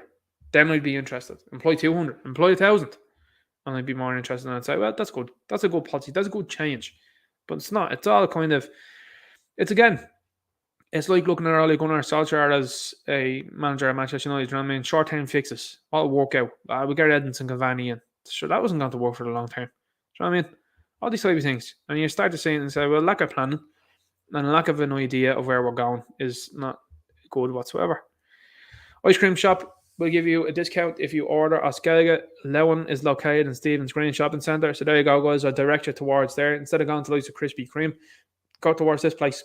I think that's a great idea. I think it's fantastic. And I think more places should do this. I think this is a wonderful idea. I think I might do a video on this as well too as an aside, because fair play to the IrishMirror.ie that's actually putting out a good story like this one. You know, it's very rare that I can credit the media by putting out good stories here. But this is a brilliant story and I'm glad to hear this, because I think that this is a very good move. And I think these are the types of moves that should be incentivized amongst the likes of the government. The government should be incentivizing this amongst shops and stuff like that here to increase this. Because I think it's important for people to know this, and I think it's important for people to get involved in this. This is a brilliant idea. Really is. Can't say enough. I can't say how positive an idea this is. It's great stuff. Fair play to them. Dermot Ferter, commemorating Michael Collins has been tricky for all political parties. Approaching his legacy without bias is a noble aim, but beyond Martin and Vragger sharing a platform, the habits of a century would hardly be broken. I was like, why though? Why is it hard to commemorate though? It's fairly easy. But see, what happens is, and this is it as well too, guys, the reason why it's difficult to commemorate Michael Collins is because it holds up a mirror to what's currently going on and what has been going on. And it also then shows you a man that he wasn't someone that was concerned about the opinions of others really at all. And maybe later in life, certainly he was when it came to the likes of going across and being involved in the treaty. That was something that greatly concerned him. And I mean, ultimately, he spoke an iconic line and indeed an iconic quote about the warrant and how that was going to be a problem for him. And it ended up being a problem for him. But I don't understand why why commemorating Michael Collins is tricky. It's not very tricky. He was one of Ireland's greatest heroes. He's someone that should be remembered fondly. He's someone that would be totally upset about what's going on at the moment and what has been going on for the last number of years and indeed the last number of decades. He'd be totally upset about it. And that's why it's difficult to commemorate him, because anytime people talk about the 1916 Rising and they talk about people that were involved in it, you only look at some of the quotes from these people, and these people that are currently there want to step away from those quotes totally, instead of embracing it and saying, okay, yeah, we're Irish and we're proud to be Irish and we are looking for Irish rights and freedoms, civil liberties. And these are all things then these people just said, nah, it doesn't matter, getting to be in there for the last couple of years. That's why it's difficult to commemorate Michael Collins, because Michael Collins, I don't think, if he was alive today, would have been looking at the situation for the last couple of years and saying, yeah, that's all right, lads. You know what I mean? I think he'd be doing much of the same as what I would be doing, which is, okay, guys, you want to take into account that the Russians are bad guys. Okay. You want to tell me that the Russian fella is a bad guy. All right. Just bear with me now for a second. How come when something was left out of China that no one collectively came together and said, hey guys, we must sanction those guys? You know what I mean? And that's been quietly forgotten, by the way. They're hoping people are going to forget where that came from. So, again, doesn't seem to be an awful lot of blame being shifted that way. Man arrested over fatal Athlone assault refused bail. A man accused of attacking Paul Babs Connolly, who passed while on a stag night in Athlone, has been refused bail. I mean, at the very least.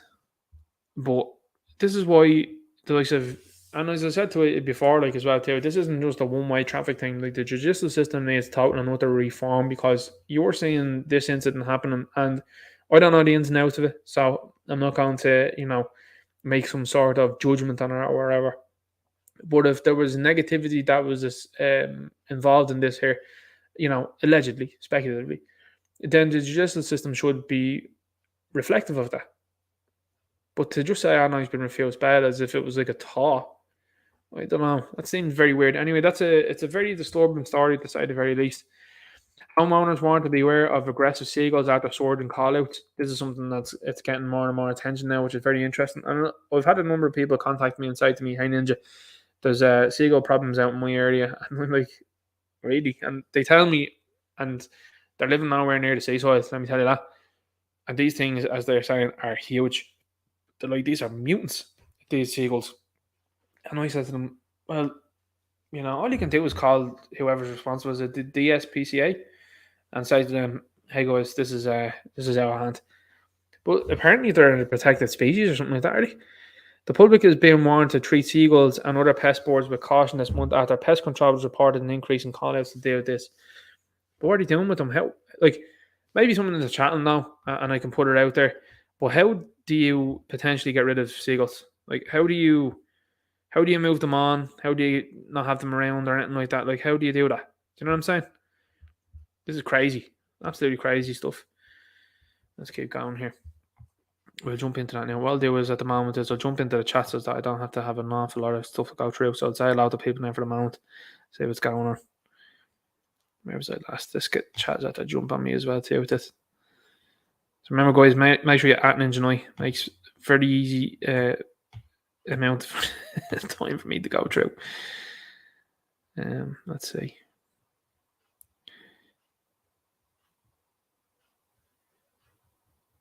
Point man. Oh yeah, Corey Nathan Jessup is in the live stream. How are you getting on? He was the one that sent me the video earlier on to equalise the sound. Had to have a chat as well too about that one and see how we can do that.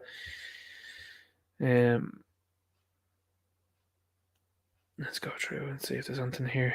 Oh yeah, Blue Ground once is a Vivo holds 55,000, I think. So you've got 48,000 currently in the place, you know what I mean? Yeah, you make a good point there as well too. There, part of it is wondering why people aren't. Like, I seen an article there that a fellow was just like, I can't afford to buy a home, but sure look, and I was like, sure look is going to go away fairly soon, I would imagine. You know, what are people not having it? Samurai Jack says, Ninja Knight, how's it going, bro? That's good. That's good. Klaus says, Paddy's drunk at the bar, doesn't want to know. That's true. That's true. Keep the pubs open and Paddy's happy. You know, isn't that amazing how we can take the mick out of ourselves? Like, Paddy's at the bar and he's drunk, doesn't mind. Exactly. I mean, and that's what's called a laugh. Irish Red says, fuck Krispy Kreme. A good old fashioned jam down is your only man. I do like a jam down, I would say. You know, really do. Yeah, the satirical soldier makes a very good comment there as well too. The you alone nothing phase is going well. The you alone nothing phase is gonna lose steam radically, and it's gonna lose it quickly because again you're seeing more of these articles being pumped out, and I find it funny. They seem to, I mean, this is no discredit or anything like that against the Hardy books, and I think our man 3 books left is very funny, and obviously as well too Eddie Dorkin as well too is hilarious, and the Viper, and I only mean this because the way the lads have done skits in the past is what I mean. I'm not saying anything about these lads' intelligence or anything like that. These are intelligent guys. But to me, it's like the media seek out a Hardy Books character from when they do these things. Like, what do you think about the rental problems or the housing problem? And you get some fella going, well, sure, like, couldn't it be worse? You're waiting to be able to drink a pint of Guinness and, you know, we're happy to be propping up the bar. Every single time they find the guy like that, and I'm like, is this a skit from the Hardy books? Surely the lads are employing more fellas now or something like that. They'd be running around towns that are putting out these type of things. And I'm looking at them going, oh my God. It's very rarely, if ever, a guy coming on being like, this is outrageous. I'm actually been looking for a place for the last number of years and I can't get one and I'm totally unhappy about this one and this needs to change. It's never someone that's like that. Do you know what I mean? Now, I do think what you're seeing as well too in the media is you're seeing some people that are put together well and they're also intelligent people and they're people that are coming across, particularly here, with the likes of qualifications and they're not having it. They're like, this is outrageous. And they're moaning about it to the media and they're putting a bit of credibility behind it, which is good to see. But I think people, the Irish need to get up and start saying, well, listen, this isn't good enough. And because I'm paying $4.50 for the pint here at Guinness and it's not 5, sure, couldn't it be worse? Well, you'd be paying €5 plus for it. It's probably over €5 now at this stage. You don't drink pints of Guinness. But it's over £5 now, I would say. And people are like, sure, like, could be worse, could be a tenner. You're like, what? What sort of attitude is that to have? You should just stop drinking it. And I mean, that's exactly, like, have you not seen, and this is why I'm reporting on the likes of Manchester United as well too, to show people, these people that are over here in Manchester haven't bought subscriptions, they're not buying season tickets, they're not buying the merchandise, they're not going to the games, they're going to be protesting outside it. And the ownership now are it's at breaking points now. The ownership are looking to go. Because these people are like, no, I'm not getting involved. I'm not interested in this. Like I said to you before, that's why I do the videos and like the Hasbros and stuff like that and the figures and that. Because I'm like, here's a €25 figure that was €25 3 weeks ago. Now they're telling me it's €40. I'm not paying that. And they'll have to do something about that. You know? Refusnik says, I know 4 people who in the last 6 months have been told the property was for sale only for Ukrainians to move in within weeks. So who's the government paying more than the renters are? That's outrageous if true. That's outrageous if true. But these type of things are going to become more widespread in so far as the likes of social media posts. Like I seen one there a couple of weeks ago, I was saying to you, because these are all things that get sent to me. And I've seen a couple of posts of people saying the same as what you're saying there, you know, places going up in the area, people that were renting looking to buy the house and they were told no, and the next of all there's flags being waved outside and they're like, holy shit, you know. Refusnik says Ryan Giggs is a wrong one. Oh, I'm not debating that one. Yeah, I wouldn't I wouldn't disagree with you on that one, especially when he was at the brother's wife. I was like, listen. I was like, that's enough of that. Yeah. That's who's that in there as well too, Ballyheville. Yeah, I'm 100% on you with you on that one, buddy. 100%. Let's have a look now through the chat before we go back. Good evening, Ninja, and chat says Tangent. Good to see you here. Good to see you here. Klaus says I seen an ambulance at Wexford Hospital the other night. Two women workers, they couldn't find the entrance. When I heard them talking, they had Eastern European accents. Memory Warrior says the Man United drama makes football so much funnier. I'm really enjoying it. I'll be honest with you, Memory Warrior, right? That's how I've gotten more interested in what's going on at Manchester United recently, because it's been terrible for some time. And I just said, you know what? Just look at it as if it's a joke now at the moment and just take the mick and have a laugh, because that's what it is. And I mean, look, you've got a situation at hand now where the ownership are nearly on their way out, and that's a good thing. I think that's a very good thing. Samurai Jack says Mickey Collins, Mickey Collins, to put it very least, wouldn't be happy at the Curtin gang. Yeah, I don't think he would either. You know, again, as I keep saying to people, like a penny for his thoughts as well too would be a wonderful thing. I'd love to see. I'd love to know. Yeah, here's. I'd love to know what Collins would think. Klaus says, give it a few months of beating seagulls. I know Salty put up a video as well too, talking about Z-Bugs, you know. Satirical Soldier says, you are likely to go in a car crash than of the flu over the last 2 years. Yeah, absolutely. See the plans are to roll out the monkeying around. The monkeying around is going to be something that'd be interesting to see how they'll go with that. Now, a weird article came out the other day. It was shared by Andy Now. Andy Now does some great stuff. He does some brilliant reporting. He does on the current situation. And there was a weird one that came out of France, I think it was. You just look at the article and Salty broke it down. And he's like, listen, I'm not saying anything here, but like the dog, there's a dog that has it now. And he's like, how does the dog get it? You know? Dave Travis Through Time, Channel 2 says hello all. Good to see you here. Good to see you here.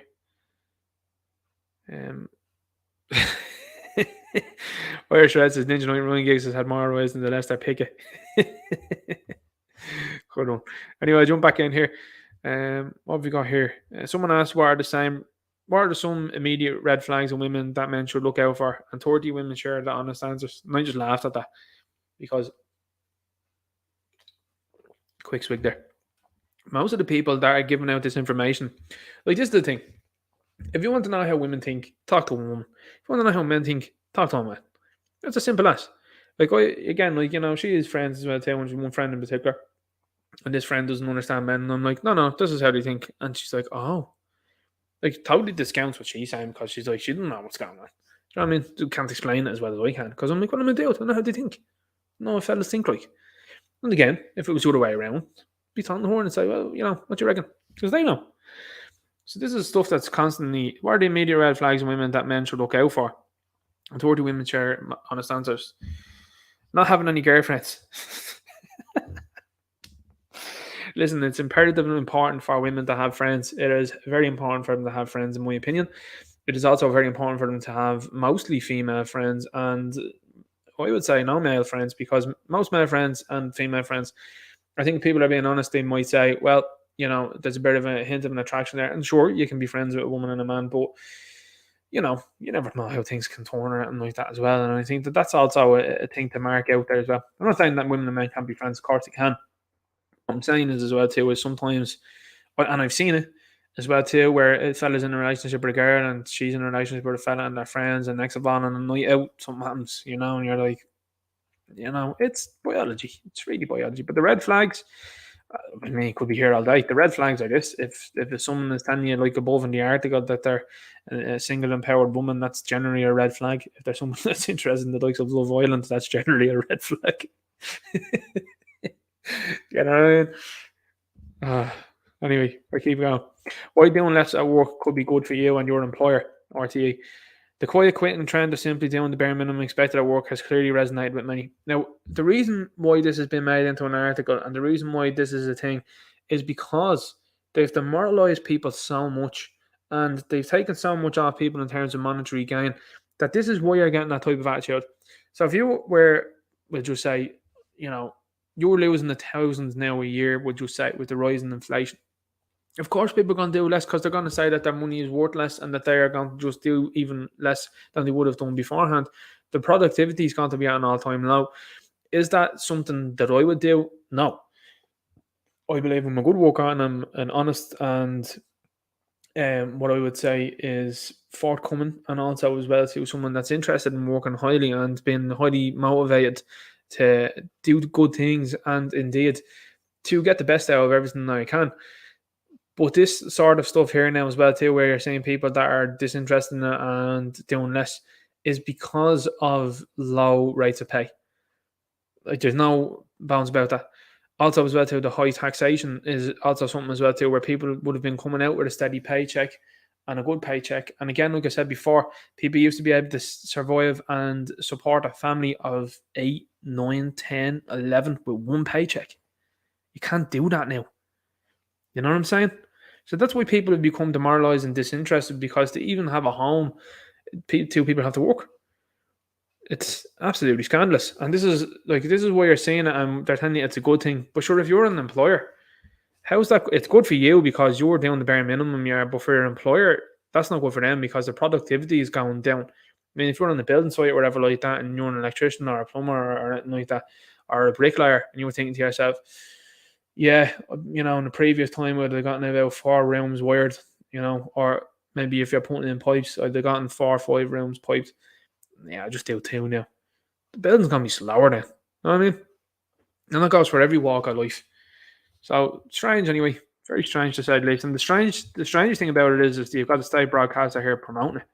Like that is peculiar. Very peculiar.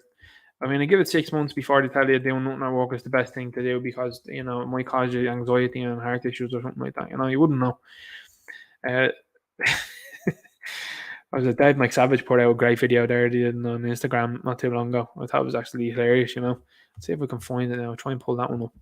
Because I found it very funny. Found it very entertaining. Let's have a look. See if we can find it. Shall we now? Because again, I always like to play videos as well too, Jordan, because why not use the platform the best way you can, rather than just showing images and talking over them sometimes, you know what I mean? That's what's missing from the likes of other outlets and all that. And as I say as well too, constantly and consistently, you've got News Talk there that's got 54,000 plus subscribers. The views seem to be staying the same. The likes seem to be still fairly low. And they just don't seem to know what to be doing. You know what I mean? Listen, lads, if you give me 4 million a year, I'll come over and I'll sort it out and I'll work. No, I don't mind joking. But in all seriousness, turning into Frank Lampard there now. I'm going to find this fella now. Mike Savage. Rain Dave Mike Savage. I think this is hilarious. I get this video up now. But yeah, like I'm saying there as well too, you know what I mean? 4 million, lads, come over and I'll sort it out.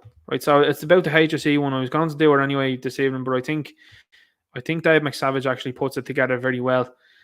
I'll show you now. I think it's very funny. Dennis Carney's in here. Hope it's all with your mum there, Dennis. Dennis is a good lad. Jump in here and show you this. I was going to do this. I was going to talk to you about this now. Obviously HSE are looking to put in a tester here in an electric picnic. Like, what a bizarre world we live in, And this is openly been talked about. Like, are these things not illegal? Like, Anyway, we'll go into the video. The video is very funny. So let's have a look. The Health Service Executive in Ireland, the HSE, has announced a pilot program of anonymous drug testing at the electric picnic. Good idea, should have done it years ago, okay? So if you're walking around with your illicit bag of drugs and you're not sure what the fuck it is, you go to the tent and they test it out and I assume they give the drugs back to you, right? I'm very uncool. I'm not into drugs. I have 2 sons, Daniel, 28, Jack, 22. I'd be very fucking sad and freaked out if they started taking drugs. But you can't tell people what to do. In fact, if you do, it makes it more illicit, more forbidden, more exciting, hence the amount of cheating in relationships. I'm just saying you don't know how you're going to react to the drugs that you're taking. You don't know what you're susceptible to. It's fucking risky. Yes, there are some people, they're like Keith Richards, they're walking around, all right, man, yeah. Wow, they're having so much fun, they're so exciting. Meet that fucker in the daytime, you'll have nothing to say. A lot of zero personality fuckers walking around. I mean, if you held a gun to my head and you told me I had to take an ecstasy pill, I'd go, I do it under medical supervision, take me to Vincent's Hospital, put my fucking heart on a monitor, test my blood, test the drugs, have a doctor around. Listen, you little scallywags, just get drunk like the rest of us. You know what I mean? Yes, alcohol leads to alcoholism, but you'd be a better class of addicts, says you. That was a joke, okay, woke people. And I'm an alcoholic, so I can make fun of my own kind. Okay, fuck off. The Health Service Executive in Ireland, thinks he sums it up very well there. You know what I mean? And sometimes you have to go and say, well, a comedian does a good thing there, and insofar as they know what they're talking about. And like he's saying there as well too, making fun of himself. I think that's a good video, and it kind of points out the clown world of the situation as well too. Of like these things are not something to be worried about, or a peculiar thing to be doing. Now, I think it's strange to see them at these type of events. And electric picnic, for anyone that knows as well too, electric picnic. I'd be interested to see if they bring back oxygen. Would be the first thing, and the second thing of will they do something similar to oxygen? Because everybody knows that electric picnic is more. It's a more well-to-do, chilled-out atmosphere. And I think there's a number of things about that says an awful lot as well too. And like I'm talking about society in general, I mean, imagine the HSE are setting up a tent to do that. Like, what a world we live in. That's very strange to say the very least. And the encouragement of it, and they'll pose it with a way of like, oh guys, be safe and stuff like that. But then these are the people then that are prohibiting the likes of the medical use of what that has been proven to help people medically. Do you know what I'm saying? Like, so it makes no sense. But I think the more times things like that happen, and like McSavage is down there pointing it out and going, that makes no sense, actually speaks true to people. And because he has a big audience as well too, I think it's good that he's doing things like that. And of course then as well too, he's putting it in a funny way. Large-scale apartment blocks planned for a Dublin Mountains Greenbelt. Councillors and residents concerned over schemes of up to 8 stories following rural road upgrade. There's way too many apartments around us. It's complete eyesores. Like, of course, councillors and residents are concerned because anytime apartments are thrown up in an area, you don't know who's going into them, you don't know what's going into them, and then you don't know what the area is going to look like then, because you might be in a settled area and next of all, bang, these apartments are going up. Like, you don't know what is going to happen with this area. And you're seeing as well too, obviously as well too, a lot of negative stuff that are happening around these apartments because there are so many people in them and they can become very wild areas. And of course then as well too, when you're seeing the likes of police numbers at an all-time low, I would imagine, you're seeing more retirements than you probably are recruitments, I'd say, at this stage. And then unwillingness to go out and deal with this sort of stuff like antisocial behaviour and criminal behaviour, and people are more interested in, hiding around the corner and looking with a speed camera. And then you're saying this. Now, the interesting thing is this. I think it's very funny. Not funny. Funny is the wrong word. I think it's interesting to see councillors are concerned because they know that this is votes that are on the line here. And that's what it's all about, votes. So if residents are concerned about this, the fourth person and the fourth part call they go to is the councillor. They go to the TD, local TD, if there is one. And that's what it's all about. And then people would say, okay, is that councillor or is that TD going to halt this or get this stopped, or are they going to sort it out? I mean, 8 stories is nothing to sniff at. I remember when I was growing up, and the things on the news used to be telling you all the time that Ballymun was an eyesore, that the towers were an eyesore. What did they do? They just threw up more apartments. They just threw up more towers that look more modern, but comprehensively, I think as well too, most people agree, probably looks worse. Like the towers didn't encroach on the road space. It didn't make it look and seem narrow. Now it does. Like, if you've driven out to the airport recently or anything like that, like, that's the vibe that I get. I don't know about you. Maybe you're someone that doesn't care or just pass it through or anything like that. But certainly, when you're going to the airport years ago and you pass the towers, like, the towers were there, and I mean, they were ran down because they weren't looked after, but they didn't look as bad as what's there now. And that's what I'm talking about. You're saying these things and you're saying to yourself, like, that's a lack of planning and a lack of thinking. And then you've made comments then when you're telling people that they're eyesores and what you wanted to build instead were houses rather than apartments. And they just went and built apartments then again. Again, apartments are something that, and here's the thing why I'm focusing in on apartments. For example, right, and we'll just play devil's advocate here.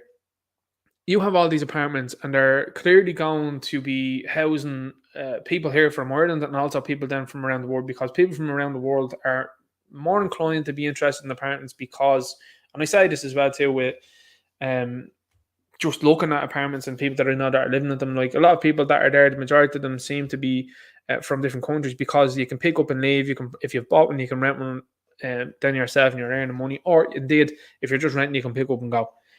Because from an economic standpoint, if you're someone there that's from a different country that's moving to this country for an economic reason, which is why people would say economic migration, and I mean, people do that all the time.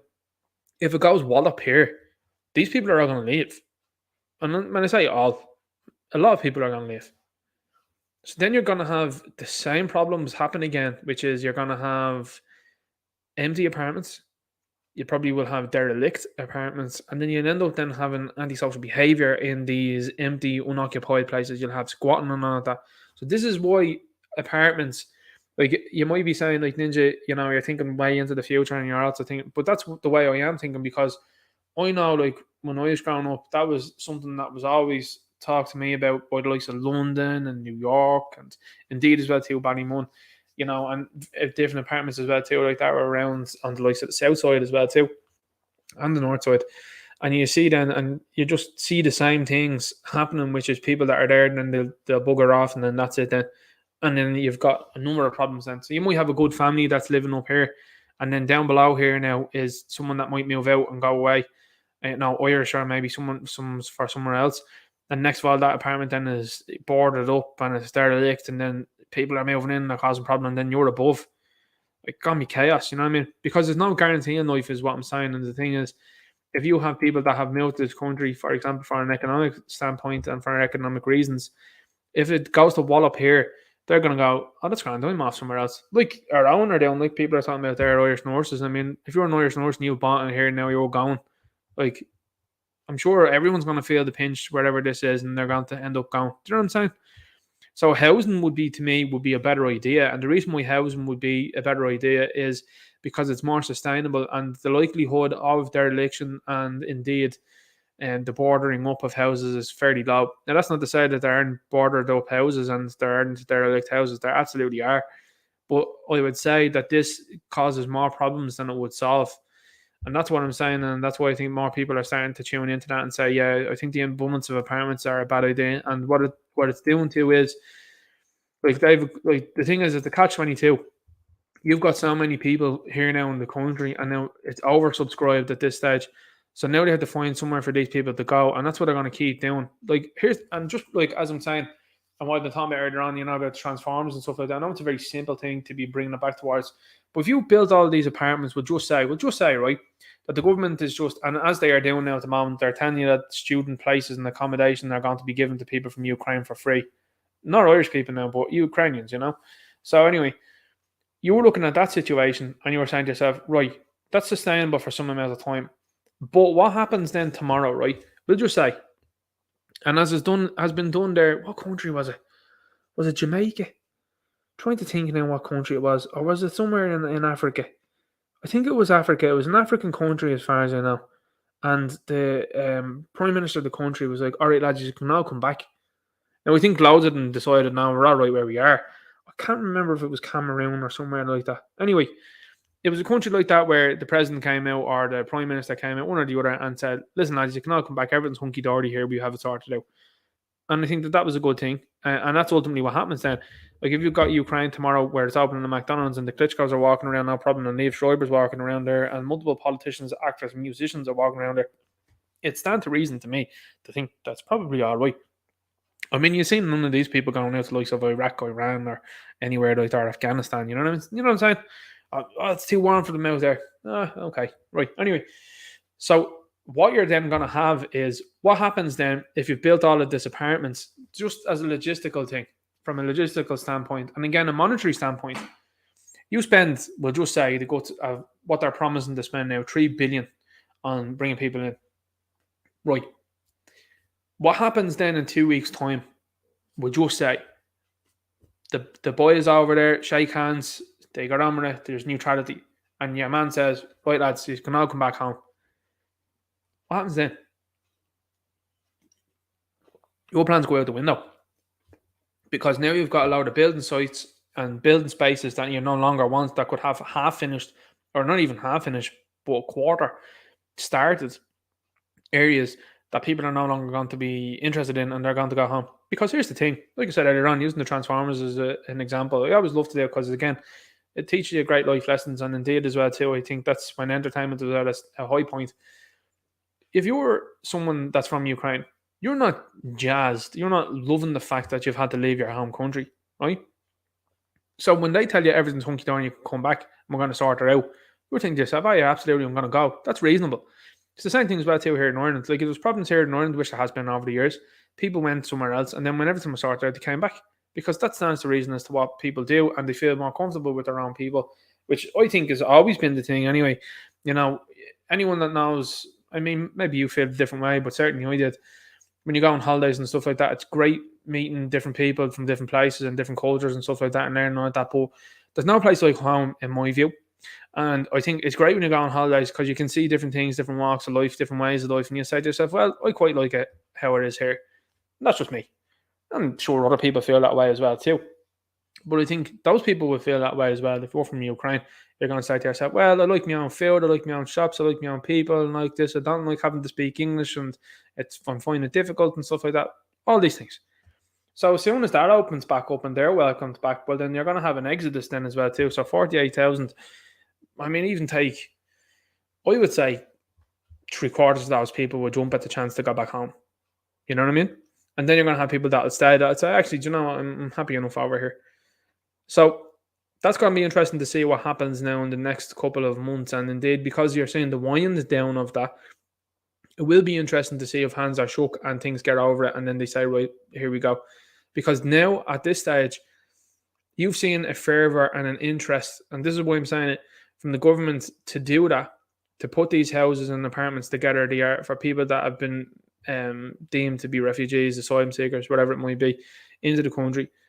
Now you know that energy is there for them to be able to do that for our own homeless, and indeed someone that might be struggling to get a place.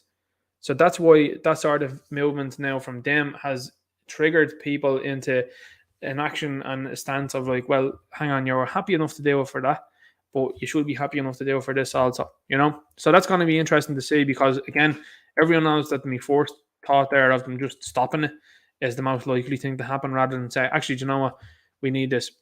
But then again, you also then have a potential social issue, which is then you're going to have a place here that, I mean, we'll just say, for example, 8 stories there. We'll just say 4 stories. We'll just, you know, we'll go what Derek Bloy was saying at the time as well, too, 50% for Irish, 50% for Ukrainian. Let's go with that. What if 50% of this place cleared out and they go back home? Like, what are you going to do? What happens if someone doesn't want to live out there? You know, these are all very real issues and real things that these people clearly do not think about. I don't think they think about this stuff for a second. I think they just rubber stamp and green light this and say, yeah, go ahead. Don't even think about it. Like, why not? Like, here's the thing. Here's what I do. I would probably do, if you're going to do it, I think 8 stories is ridiculous. But I do think 4 stories, you know, this is how they always catch people as well, too. You know, we're going to put in 8. No, I'll do it less. I will do 4. But if you had 4, I think that's more manageable. Like, if you have another 4 stories there that can potentially, I should say, be built on later on down the road, good idea. You know? But if you would look to do just 4 stories, and if people leave, well, then you're still looking okay, because people will be in there. You know what I'm saying? Does that not make sense? It does to me anyway. Irish man slapped with a €91,000 bill for roaming charges after a week abroad. The man said he exceeded his roaming data limit while in Europe for a week and was slapped with a €91,000 bill when he returned. What was he doing? Jonah Hill to step back from movie promotions. US actor Jonah Hill says he'll be stepping back from the promoting upcoming films to protect his mental health. Now, they initially put into this headline here about his health. And as I said, why not talk about mental health in the article insofar as the headline? Because that's why he's doing it. You know what I mean? Like, the way, if someone had a mental health issue, and indeed Jonah Hill seems to have one as well too, because, I mean, he's been in the spotlight since a very young age, and quite an accomplished actor as it is now. But like, doesn't want to do promotion anymore and go on tours, and he says he gets anxious and stuff, which is fair enough, because he's probably an anxious guy, and meeting loads of people and all that is for some people. Meeting loads of people isn't for some people.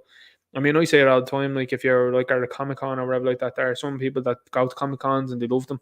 There's other people that just do not go. And then there's other people then too that go to them and don't want to be there. But they're still happy to take the money. Anyway, you know, why not include the mental health thing here in the headline? Because I think that that's an important thing to look at, because he's saying to himself, well, I'm having issues here and I'm going to step back from that, rather than what they initially said from the article, which was he's standing back for health reasons. Why would you say that? Like, it's got more to do with the fact of the lad's own head just saying, right, I'm stepping out and away from this, you know? I think it sends a better message. Proposal to use former Geordie's Hotel in Ballsbridge for Ukrainians or students. So they're throwing in the or students there, so most people go, yeah. US Embassy, which has agreed to buy building, has no objection, but facility not habitable, says chartered land. How is that not habitable though? That's in Ballsbridge. And Geordie's Hotel. Like, that's a fairly decent hotel, isn't it? How is it not habitable? Like, what's been going on with it? The US Embassy's after buying it. Why? Is the US Embassy out there? I think it is, isn't it? It's not far from it anyway, for sure. But like, that's pretty mad. Well, there's not a US Embassy in the Phoenix Park, is there not? Anyway, what's the story of that? So the US Embassy, just let's get this clear here. The US Embassy are going to buy the Geordie's Inn, or Geordie's Hotel. I keep saying Geordie's Inn. They're going to buy the Geordie's Hotel, and then they're going to do what then? They're going to put people that are either students or Ukrainians into it. Like, why? What's the story there? That's weird. That's a weird story. That's very strange. Like, I could imagine and probably understand if the US Embassy bought it and had its employees living there, if it was a close commute to work. I don't know how many people of American origin work in the US Embassy. I know there's a number of people that work in the likes of the airport that are American. And I mean, for the United States of America, they work for them because when you're going through visa and stuff like that, But what's going on with that? Like, that to me is the weirdest article that I've seen in a while. What is that for? Our students? Listen, it's got something to do with the US Embassy and they're looking to have students in there. I'd tread cautiously is what I'm saying, because, when it comes to what's going on with the US at the moment, I'm not saying I don't trust them.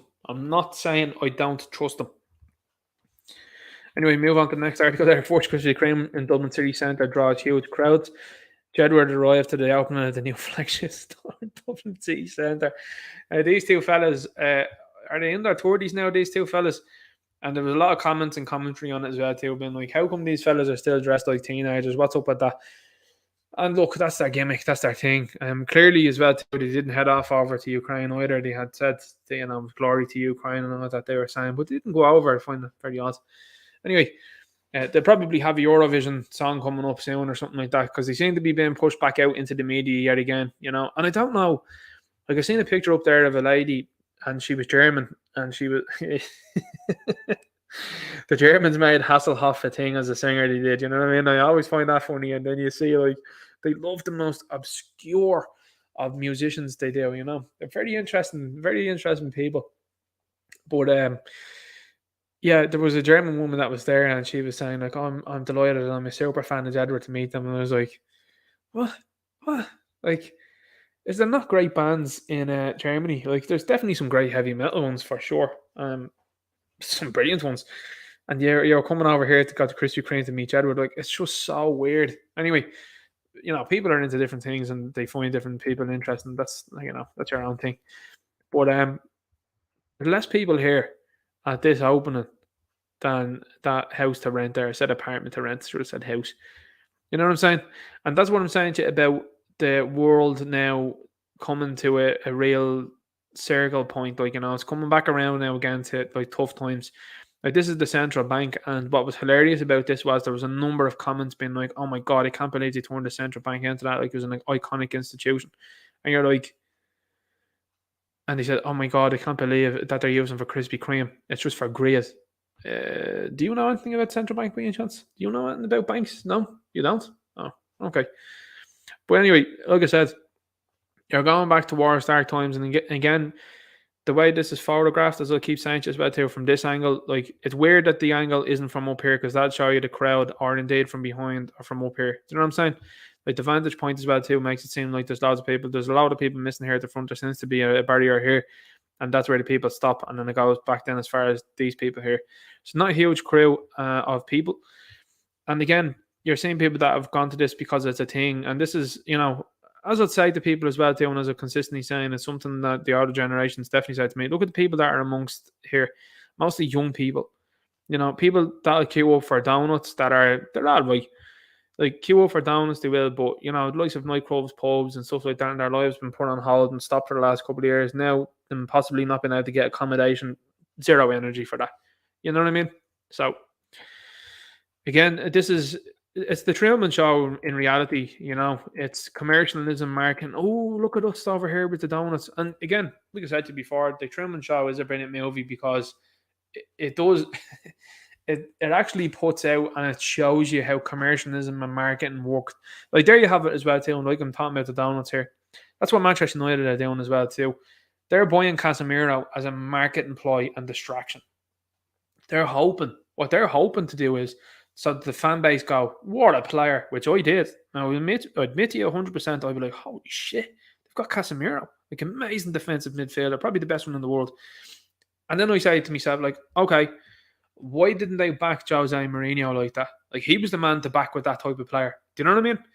And then you look at it and go, well, they might spend upwards of 200 million now because the fans are unhappy and they want the Glazers to go from the club.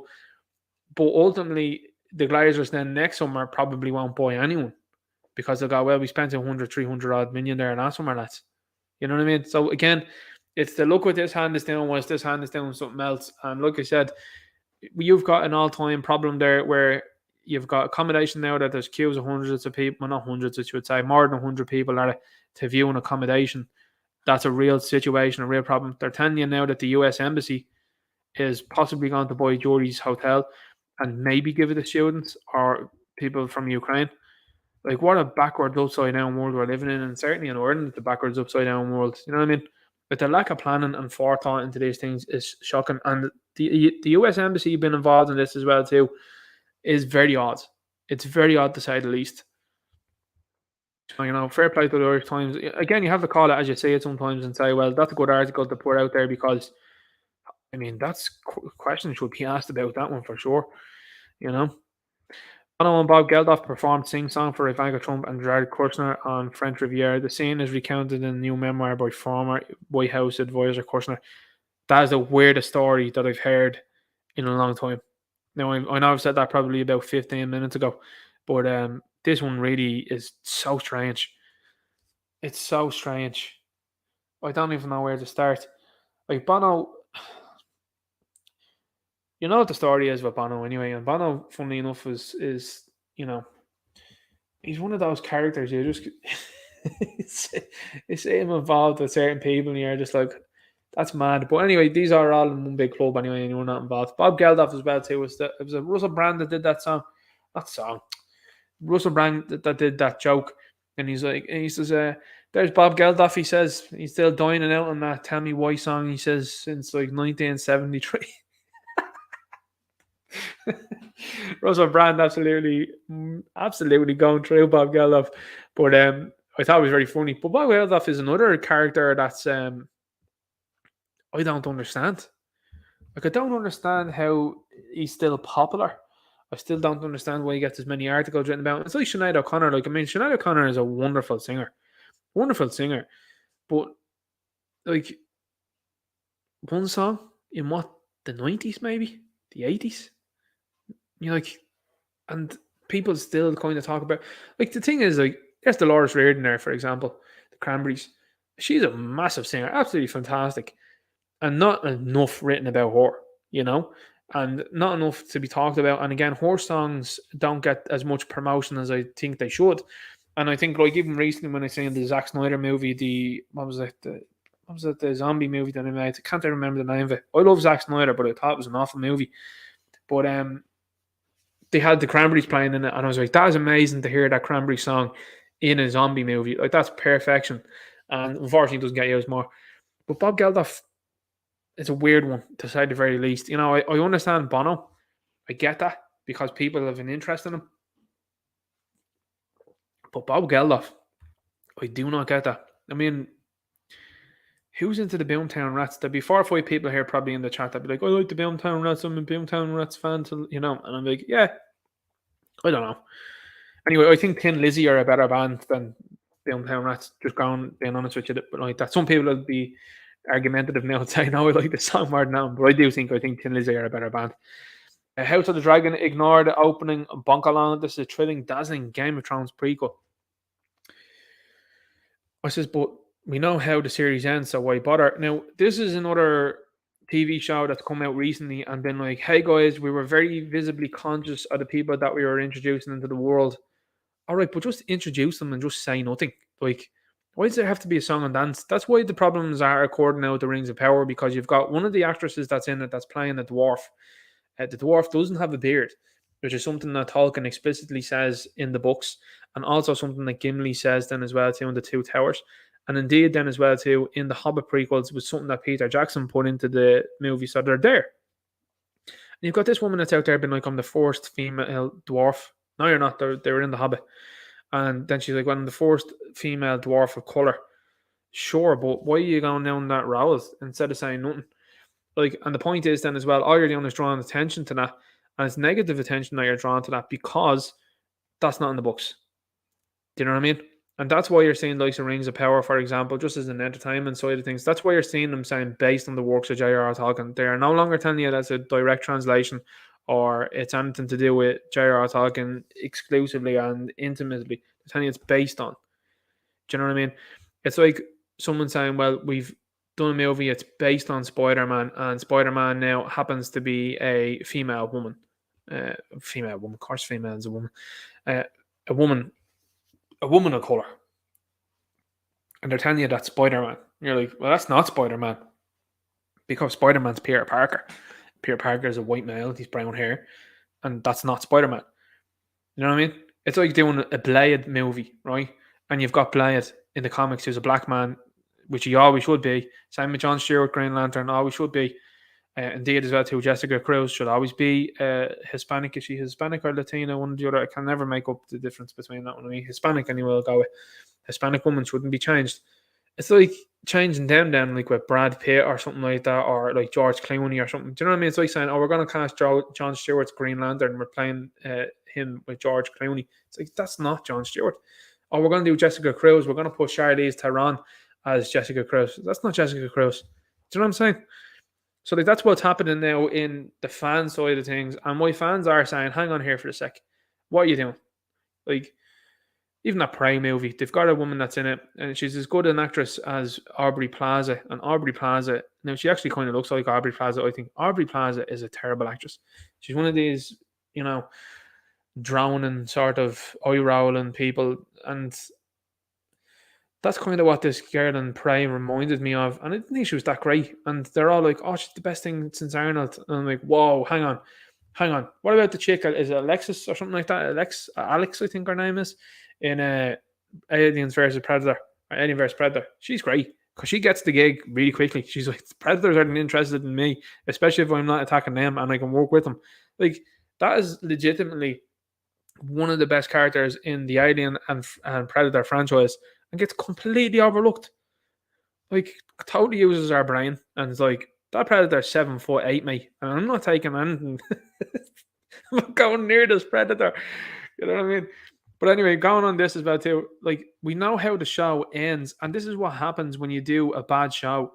And when you do a bad show, and this is what I'm saying, especially when you decide to make statements as they are making it. Like, again, there was black characters in Game of Thrones that were in there because that's what George R.R. Martin wrote. And you've got Grey Worm, who was one of the best characters, and Miss Sunday as well too, that was there as well in the Game of Thrones TV show, amongst other people that were there also. And you've got those characters that were pivotal characters as things went on.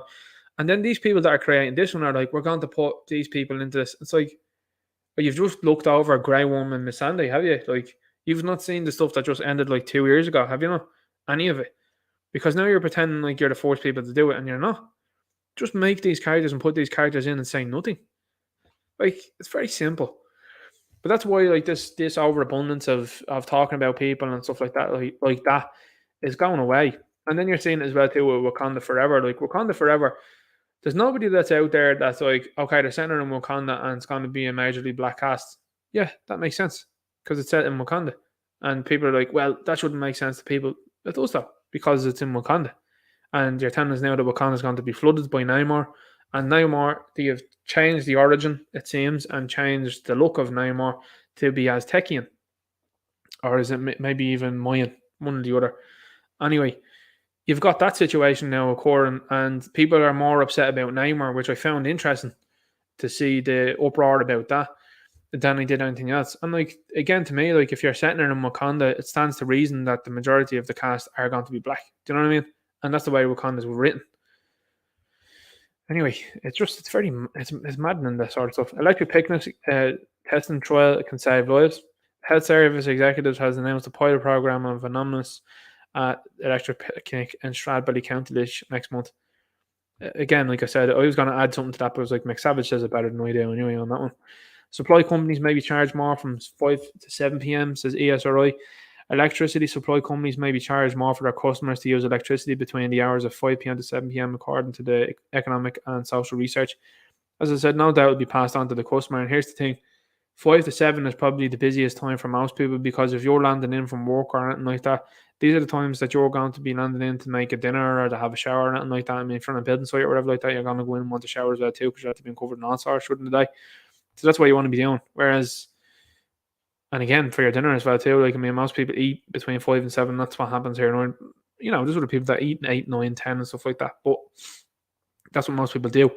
But you want them to be charged more for 5 to 7. So what it's also doing as well too is telling you the likes of your washing and the likes of your showers and stuff like that as well too, you're going to have to take after that time.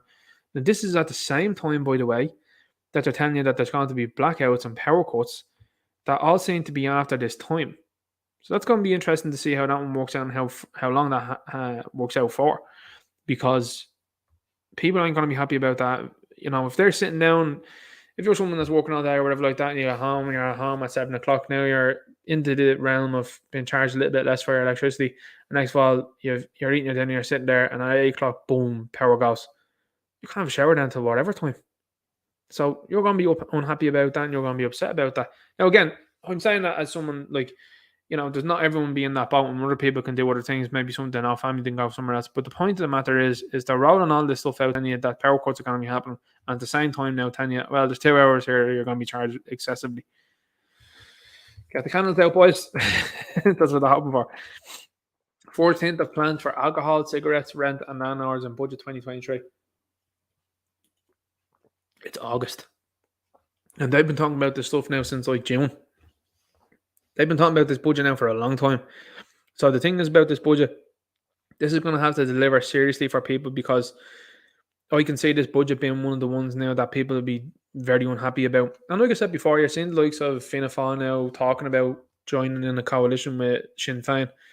Tells me that Fianna Fáil are very concerned indeed, because Fine Gael are, in my opinion, probably a more clever bunch, and are definitely been run by a more clever individual, in my opinion, because everything looks like it's wholly on this Fianna Fáil gang. So now they look like they're carrying the can, and as things are starting to open back up, this is why they did this opening up stuff as well to one of them, to make them look a little bit better. But by the time December rolls around and prospectively Leo is back in charge, you've got the situation then that's going to unfold where they're going to say, oh, that's looking good under us, isn't it? Panic then sets in. I feel the fun. Panic's already setting in. And as I keep saying, I'm surprised there's been no leadership contest, especially with Leo Varadkar and Fine Gael. I'm surprised there's been no leadership contest as well too with Fianna Fáil. I've been very surprised that there's none as well too with Sinn Féin, because of the inactivity over the last couple of years. I'm very surprised at that, because there are a number of people that are probably in there that will probably get the backing of not only the party, but a number of people outside of it. There's a lot of people that talk in these parties. But when it came down to it, like, I mean, here's the thing. When you have Willie O'Dea, who looks like a more reasonable person than Micheál Martin, and who would probably be a more viable leader at this stage, that's bad news. When you have Willie O'Dea that's been used as someone that's putting out statements to people saying you didn't agree with what's going on, but then voted for it, you're like, this is making no sense here at all. You know what I mean? But anyway, going back to this here, 14th of plans for it. The senior source told the Irish Times that they did not think it was time to increase excise on products such as alcohol and cigarettes at this would further increase. Now, the thing is, they have done everything in their power. And I know there's a number of people in here in this chat as well too, and that listen on replies and stuff like that are interested in having a few and indeed enjoying whatever else it might be. Again, I'm not promoting anything or anything like that. I'm just going to say it out straight. I'm not endorsing anything. But there are a number of people out there that do partake and do enjoy, and I guess them through it. And, you know, if that's what you do, that's cool. But there's a constant maneuver and movement on this all of the time.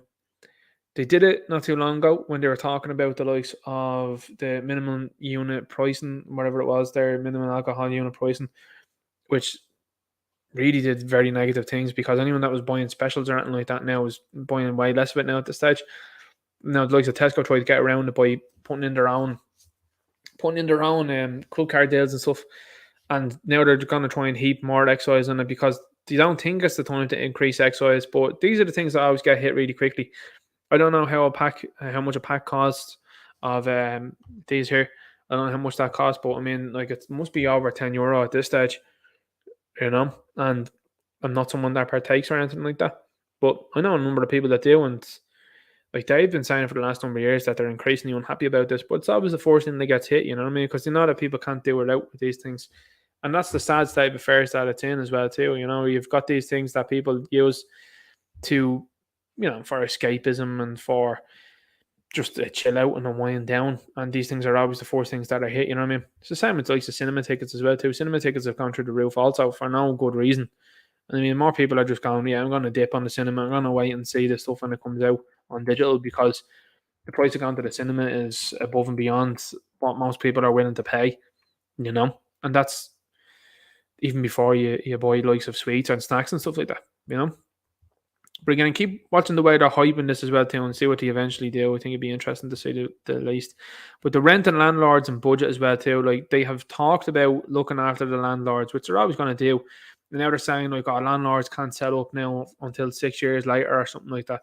And then you've got the story that came out this week. There was it a TD as well too that has gotten something like well over 50,000, is it?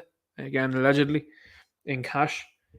And people are wondering what's going on. And there's some defending going on there, which is interesting. And like I said to you before, and I said in the videos as well, this movement towards cashless stuff, these people don't want to do that. Like, so they're probing it and they're saying it, but these people don't want to move towards cashless because otherwise then you're going to have a situation at hand where people are looking at it and saying, hang on here for a sec, odd. A go anywhere travel pass for €9 a month. It's not hard to see why it's been a hit this summer. Many feared chaos and overcrowding on Germany's transport system, but it has been a relatively smooth ride. As I said there, Germany have one of the best systems in the world for transport. This comes as no surprise. Other news, water is wet. Like, these people have it down to a T, timing, efficiency, and then the prices then. So, like, these are things that should be implemented here in Ireland. Now, Germany's a much bigger country, don't get me wrong, but it runs well and it's kept well. And there's very minimal problems on these things. High police presence in Germany as well. Not that much here. Dahi O'Shea on why he hopes to welcome Transformers to the Rose of Tralee. Okay. The RTE Rose of Tralee International Festival will be back on screens on RTE1 on Monday, the 22nd of August. Why? Why do these people seem to not like women? Like, it's very baffling. As I said before as well too, like, you're getting into stranger and stranger territory now, and it came, as no surprise when I seen this here. But I mean, you've got someone here that's seen as some reputable individual within the media that's saying something like this. Like, here's the thing, right? Why not just set up your own thing? Why are you including this now in with the women? Because you know what's going to happen. You know what's going to happen, which is you're going to have women that are in here that are eventually going to lose or either come second place or this, the deal is going to come second place or whatever like that, and they're going to make a song and dance about it. Why not just make their own category then? Do you know what I mean? Like, baffling, really weird, very strange. And again, another attack clearly on women. I mean, here's the thing. There's two individual, and I'm going to say attack, speculatively, allegedly. When I say this, like, two articles there telling you that a strong female and independent woman's a great thing, and then they're telling you, well, when it comes to this category and this competition, women don't matter that much. Well, that's conflicting. Doesn't make sense. But what it makes sense in the terms of, as I keep saying to you, is traditionalism and this attitude that they're moving towards as well too, by the way, because it wasn't the Rose of Tralee there a couple of years ago or whatever like that, where there was some suspect nominations and I think a suspect winner, because what these contests are for, and even looking here as well too, my opinion on certain things here, These contests are for, in my opinion, the most beautiful woman on earth, right? But what you're starting to see now is standards that are not quite following what the norm is. And like you've got, for example, you've got has anyone seen The Boys, for example? You've got a woman in that there called Dominique McElliott, and she plays Queen Maeve in the TV series. You know what I mean? And the thing is, like, that's a woman that's out there. There's women that you pass on the street that are out there. You know, these women clearly aren't asked to get involved in this at all. And what you're starting to see now is you're starting to see people coming through and they're making weird statements with weird messages, because now you're starting to see, you know, you're starting to see a lower standard. And it's the same as well too when you're looking at football. Like Marcus Rashford is, as I said, a great human being, and he's doing great stuff for people in the UK and in particular the kids.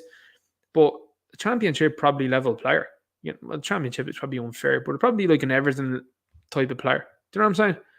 But it's been elevated constantly to this status of like, oh my god, he's so fantastic.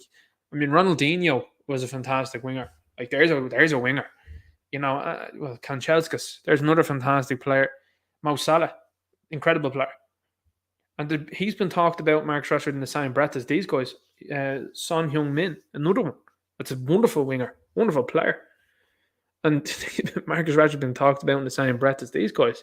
And you're just wondering, you're like, what's the story of that Kylian Mbappe? Another guy, wonderful winger. Hopefully he'll apply himself because he could be one of the best players in the world. But like, a constant drop in standards is everywhere. And again, you're seeing it out there about that job there, you know, people doing this. But this is absolutely baffling. But it's not baffling to anybody that's out there that knows why they're doing this. They're doing this because they are looking to chip away at women and womanhood and femininity. And I mean, this comes just only a week. Is it a week or maybe 2 weeks after the GAA incident?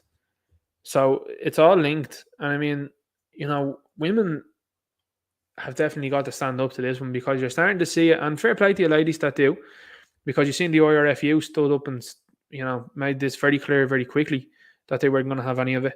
The LGFA look like they're still debating and talking about it at the moment. I don't think there's been any word from them at all yet. You're seeing more talk about the swimmer in America now as well too, which is going to be interesting to see where that goes. And then you're seeing this. You know what I mean? So, like, here's the thing. You've got a standard of beauty for women that potentially a dude is going to win. You know what I mean? Like, it's... and then you got women that are out there, you know, that'd be like, women can do everything a man can. Well, you know, when it comes to a women's looks competition, it's in jeopardy now to a man. Ladies Gaelic football is in jeopardy now to a man. Ladies swimming is very much in jeopardy to a man. And, you know, even the powerlifting there as well too recently is in jeopardy. That dude could have easily lifted that, by the way, when that deadlift came out. He was messing. What did he come second place? You know what I mean? Like, it's absolutely outrageous. So anyway, retired judge objects again to BlackRock build to rent scheme project to provide 48 units for older people. That's behind the paywall. So why? You know, like, older people, these are people that pay taxes, get very little down on their pensions then as they're getting older as well too. Lack of care as well is fairly abundant nowadays as well too. I talked to a number of people, and indeed I know a number of people that have gone into care homes and they don't come out. And I mean, I'm not saying like they don't come out the same. I mean, they don't come out. They go in spry, very witty, and very intelligent, and the deterioration in them seems to be fairly rapid. So, you know, these units that are needed for older people, I mean, again, like I'm saying, a retired judge objected to this for older people. But the 8-story one that's going to be thrown up there on a green belt, is it? No problem. You see what I mean? Like, does that not, like, say to you an awful lot? These people and policies is what I'm talking about. The policy of not looking after the older generation, the policy of not looking after students, the policy of not looking after the youth, but the policy then of saying, well, you know, you can all hang on there, you've only been here centuries, you're going to park it over there and we're going to look after this. Doesn't make sense. Does not make sense. As China's economy stumbles, homeowners boycott mortgage payments. This is interesting. In a rare act of defiance, people across the country who bought property from indebted developers are refusing to repay loans on their unfinished apartments. Now, I was talking not too long ago to people that had been in Egypt, and in Egypt, when you hear this one, in Egypt, what they do is, right? I don't know why that did that. In Egypt, what they do is they. This will sound mad, but it's a country that's obviously warm. They have places that are unfinished in Egypt purposefully. And the way it's done like that is, according to the Egyptians, it's really clever when you think about it. Again, I'm not endorsing this or supporting this or anything like that whatsoever, just to make that clear. But these people, what they do is they will say, like, they'll build a house or they'll have a house built and it'd be potentially 3 stories, but they stop at 2. And there's a flight of stairs going up to a third one, but the third one's like sealed off or whatever like that might be. The reason why they do that is because it's a constant building project. So it's a constant work site, which exempts them from certain things. It's genius, right? Again, speculatively, allegedly, and this is something that's quite interesting, and it seems to be something that Chinese people now are starting to do also with these unfinished apartments. Now, this probably comes from a more serious perspective insofar as there's probably very real and present dangers when it's coming to this, because there's certain things like emissions and stuff like that. They like to talk about emissions here over in Ireland, but the emissions in China are much more different, and they're much more I would say, even looking at from the TV program An Idiot Abroad there with Carl Pilkington, when he went there in the smog that's there, it's very visible, is very interesting to say the very least, and they don't seem to be too uptight about the likes of restrictions and conditions and stuff like that. Anyway, that's what you get when you have a party there that's, not good. But anyway, that's what they've decided to do. This is interesting to see because China is starting to get more and more interest from the Western world as to what's going on within their country, and they are limited. Most people don't know this, but they are very limited on the internet that they have. They are very limited on the communication that they can have with the outside world. There's a lot of people that are over there that have lots of VPNs, and they find it very difficult to be able to get a lot of information out. And obviously, the information that is coming out is filtered, and indeed is kept an eye on. So this is an interesting thing to see. It's watch the space on that one. The New York Times reporting that one. Party suspends politician over this claim. A politician has been accused of using a fake social media profile to do this. There's no mention of party still. This has been out now a couple of weeks. That's very strange, to be the least. This is what I was talking about earlier on. A bit of a joke. A renter who was in queue of 150 people for a Dublin property tells of a search for a home. A recent graduate who has just 2 weeks left to secure accommodation in Dublin has described as a joke having to wait in a long, winding queue at a recent viewing. I mean, that's what I'm talking about as well too when it comes to it's a bit of a joke. Like, why are you not very upset about this? And indeed, why aren't you gathering, this is only suggestions, people that are, if you're a student, or a recent graduate as it says here as well, why aren't people collectively coming together, particularly in the youth, and saying, right, this is not good enough? Because this Asher look attitude, it's a bit of a joke. It's not a bit of a joke, mate. It's an absolute joke.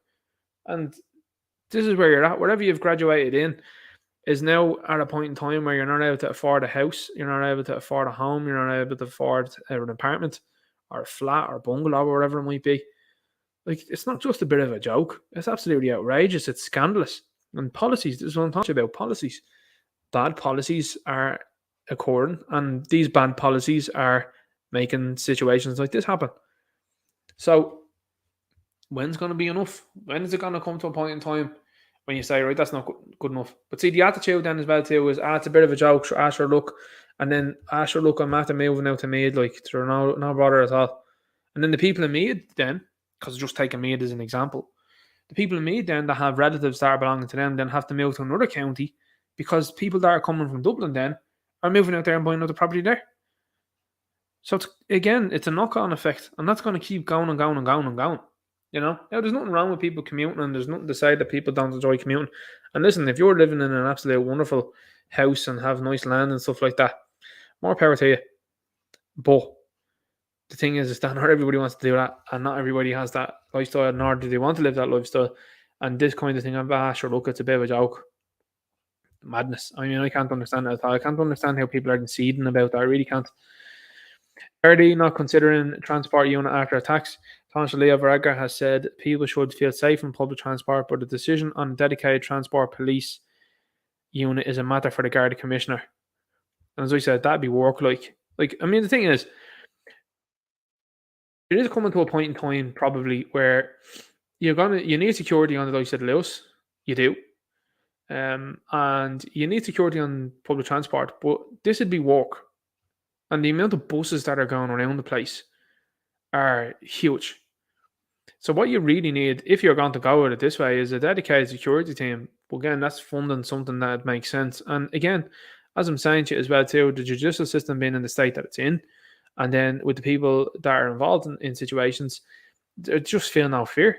Because again, you're seeing there up above where a fella tried to attempt bail for a very heinous act, a very serious act. Tried to go for bail, allegedly. I think it was Saoui. I don't know whether did he ask for bail up above? Maybe he did, effectively, allegedly, anyway. But you know what I'm saying? Like, years gone by, people have done something like that, and they've just been like, well, yeah, you know. Now you've got like people in the attitude that's out there now, which is like, well, I'm going to post bail for that. I want to get out. But you've done like something outlandish here. And there's people that view commentary on that as being worse than the acts themselves, which is, again, you need to have a hard, long look in the mirror with yourself there if you think commentary on these things is something that's negative, because you're happy enough for the news to comment on these things. Sure, why wouldn't it be any problem? An average Joe to be commenting on these things. But you've got a situation at hand which is indeed these incidents that are happening on transport. I mean, what's going to be the end result? Nothing. Because the Gardaí don't want to get involved. They feel like it's not their job, which I think they're probably right in saying, because there's way too much the police here when it comes to public transport. And then instead of like anyone having an actual brainwave and saying, well, you know, times are changing now for not the better, but for the worst, maybe we need a dedicated team like the security team on the Luas and employ people. Instead, what they're looking to do is burden this on the Gardaí. And the Gardaí don't want to take any part in this because, you know, again, that's a joke, by the way, guys. By the way, that's a joke. I'm only joking when I say that. But they don't want to be doing that because they feel that's not in their remit. They feel like that's not their thing. And if they're called to a bus, they'll attend and they'll do what needs to be done. But they're missing the whole point here, which is if there is problems that are happening on public transport, they need to go and have security on it. And I'm saying that for the safety of everybody involved, because you've got people out there that are beyond these things and will antagonize other people and then wonder then why they're getting it because they've antagonized someone else. And reality starts to hit home, and it starts to really very much so come into the fore when things are said. And now you've got a generation that are coming through, particularly teenagers, that aren't thinking with, you know, the woke agenda or anything like that at all. I mean, I'm telling you, like, I've seen teenagers and I've listened to them as well too on these public transports. They are not worried. They do not care about your feelings. They do not care about what you call them. Because with this situation of rampant issues like this, they're not bothered. They don't mind. You know what I mean? So, again, a lot of the people as well too that all, you know, do all this sort of talking as well too, and then when they get involved in situations like this, reality starts to very much so start in. This is what I'm going to show you here as well too. I've seen this, look, independent.ie. Straight men, if you want to find love, you need to do it better. It seems like it's harder than ever to be a single person looking for love, judging by the endless dispatches from my female friends in the dating pool. It was written by Kate Ing. Yeah, you know. If Lucy Liu wrote this article, I'd be like, okay, you know, phenomenal looking lady. But like, what's this attitude about? Like, straight men, if you want to find love, you need to do better. Maybe you do. Maybe you need to hit the gym. Maybe you need to do it better yourself. Because this is what I've been talking about for the last couple of weeks as well too. Like, people looking to shift the blame on situations like this. Like, maybe it's you. And I mean, I seen a video up there not too long ago. I think it was Kevin Samuels had it. Rest in peace, by the way. Kevin Samuels, fantastic YouTuber. Someone that I found about, and I was absolutely shocked to hear about that. But like, you know, anytime he played a video and he was showing like these type of comments that were being made, he's like, what do you rate yourself? And these women are like, a 10. He's like, really? So these type of things, again, are being pushed out. This is from what you understand, a freelance journalist that's writing this, and this was in a lot of different articles. I think it was in the Belfast Telegraph, the independent.co.uk. And this gained a lot of traction so far as people looking at it have been like, what are you talking about? It's not harder than ever to be single. The problem is people's attitudes, and this is an attitude like, if you know this woman's attitude from the outset is this, like, how long are you going to be sitting there in a date with this woman and saying to yourself, yeah, I'm not into this? That's why, like, here's the thing. If you're looking for a bit of a voice or anything like that out there, right?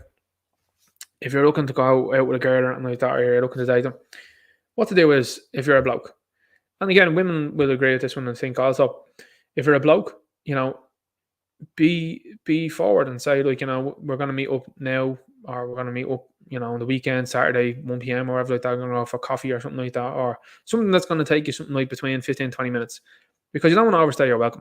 You know what I mean? What you want to do is you want to go in, and then what you want to do is you want to meet this person and then go off then. Because women are interested in that, as quite clearly has been saying here as well too, because this is unfortunate, this person is writing this type of thing. But what you can do, all I'm saying is, to point this one out is, do that. You meet them, don't overstay the welcome, and then leave, because women love mystery. They absolutely love it. Why do you think the likes of James Bond is someone that people from both genders absolutely adore? Why do you think the likes of Jason Momoa is someone that people adore? Because there's a mysterious enough character. You know what I mean? Anyone that knows too much about, like, Brad Pitt or whatever like that, Brad Pitt's not the hot thing anymore. It's like Jason Momoa, because, like, we don't really know an awful lot about him. Yeah, exactly. So what you can do is go for a coffee, something short, something sweet, and then don't overstay the welcome and off you go. Do you know what I mean? You don't need to be sitting there, and I assume if you went on a date with this lady here, that's probably the way it would be. She'd be asking you all sorts of questions and stuff like that, and for hours on end, and you're like, well, the fun is taken out of them at that stage. Do you know what I mean? And then be a bit more forward on it and say, okay, we're going like that. That's how to do it, in my opinion. Again, I'm not giving you something that's absolutely foolproof here or anything like that, but it's something that I would suggest anyway if you're someone out there that's in the same boat. But she's saying, judging by the endless dispatches from my female friends in the dating pool. So maybe look around and see what the common denominator is there, Saudi woman given 34-year prison sentence for using Twitter. Salma al-Shahib, Leeds University student, was charged with following and retweeting dissidents and activists. Not much about that, though, is there out there? There's a couple of articles that were out there, but they moved on fairly swiftly. 34-year prison sentence. Yikes. Absolutely yikes.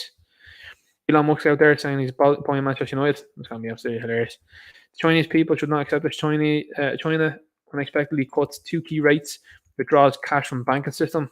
Everything that's going on here is absolutely 100% linked to this group. When I say this group, I mean this government. That government's, my God.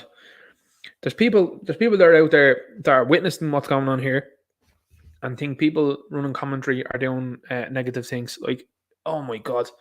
Like, I mean, how can you say you stand up for rights and freedoms and like that? I mean, I've done more of that now in the last couple of years than I've ever done. And I'm saying, like, hey, like, Russians are being targeted. I don't think that's right. Hey, guys, I think the Chinese people are under pressure here and they're having a bad time. Don't think that's right. Hey, guys, what about the people out there, for example, in the countries of Africa, Christians and stuff like that in Nigeria? Don't think that's right what's going on there. I mean, so anyway, China unexpectedly cuts the 2 key rates. China's central bank unexpectedly, if we can talk, cut a key interest rate for the second time this year and withdrew some cash from the banking system on Monday. It's serious trouble. And this is where you're seeing serious problems happening around their banks in China, allegedly, speculatively. Because again, some of the stuff that comes out there, you have to look at it and say, is that on the wavelength or not? But when you're looking at it as well too, always look at who the source is as well too. I mean, this source as well, by the way, they're looking to project this type of stuff onto people and make it seem normal. Like, this is absolutely not normal.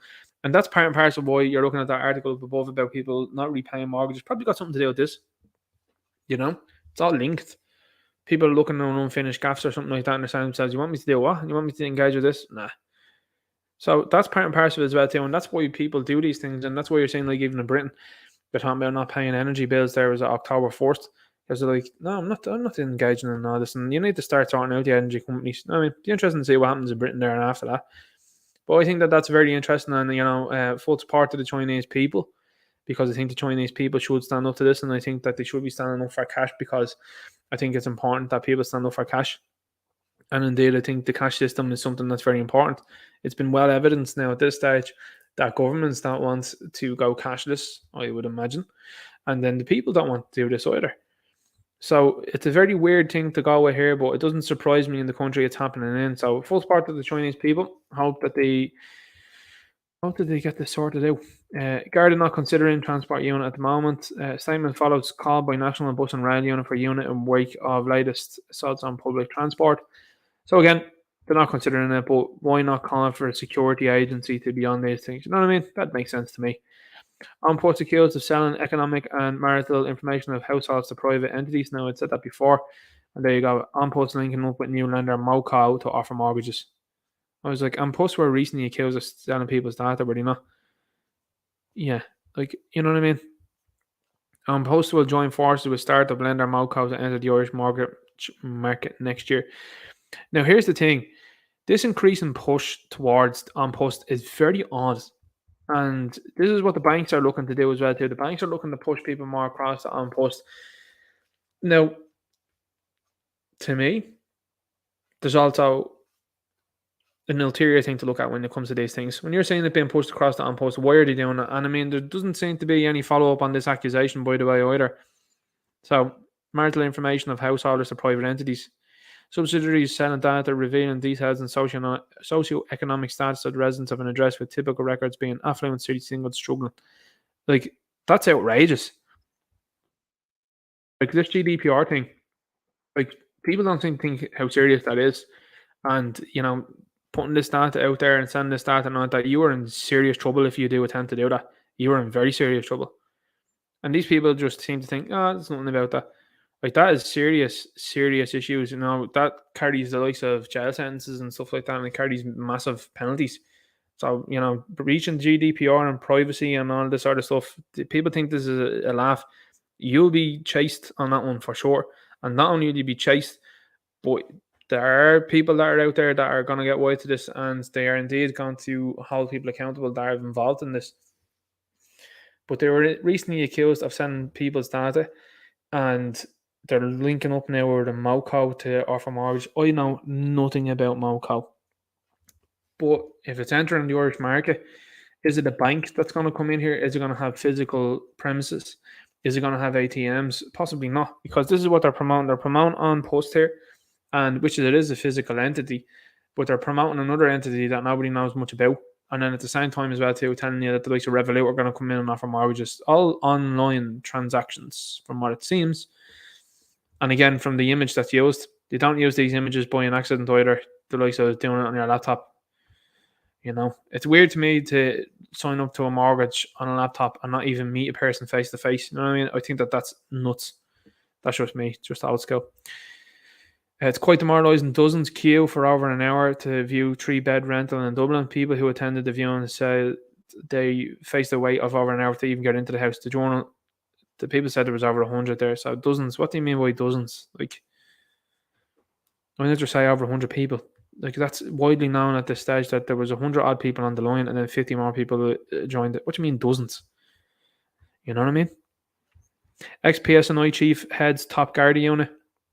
Jonathan Roberts to head up Garda anti-corruption unit. That's going to go well. Optimus Prime, on his 4th year on Earth, Optimus Prime discovered something even more sinister than Decepticons. Politicians. I love this image. I love it. Because this image as well too, I will say this, right? Again, just on an entertainment sphere as well. I absolutely love this image because I think Michael Bay, I think those movies, when you look back at them, you got to look back at them and say to yourself, maybe Michael Bay was trying to say something with those movies. It seems to be whenever he talked about agencies and stuff like that, there seem to be some subtle nods. I mean, even the police car barricade being a Decepticon, I was like, that's a weird choice. That was always an Autobot called Prowl. You made a Decepticon police car? That's weird.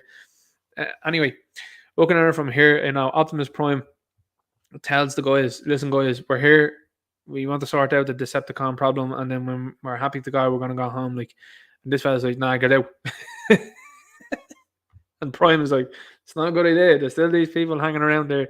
These Decepticons are still roaming the place. And it's like, nah, let's get you out. Let's hand you over.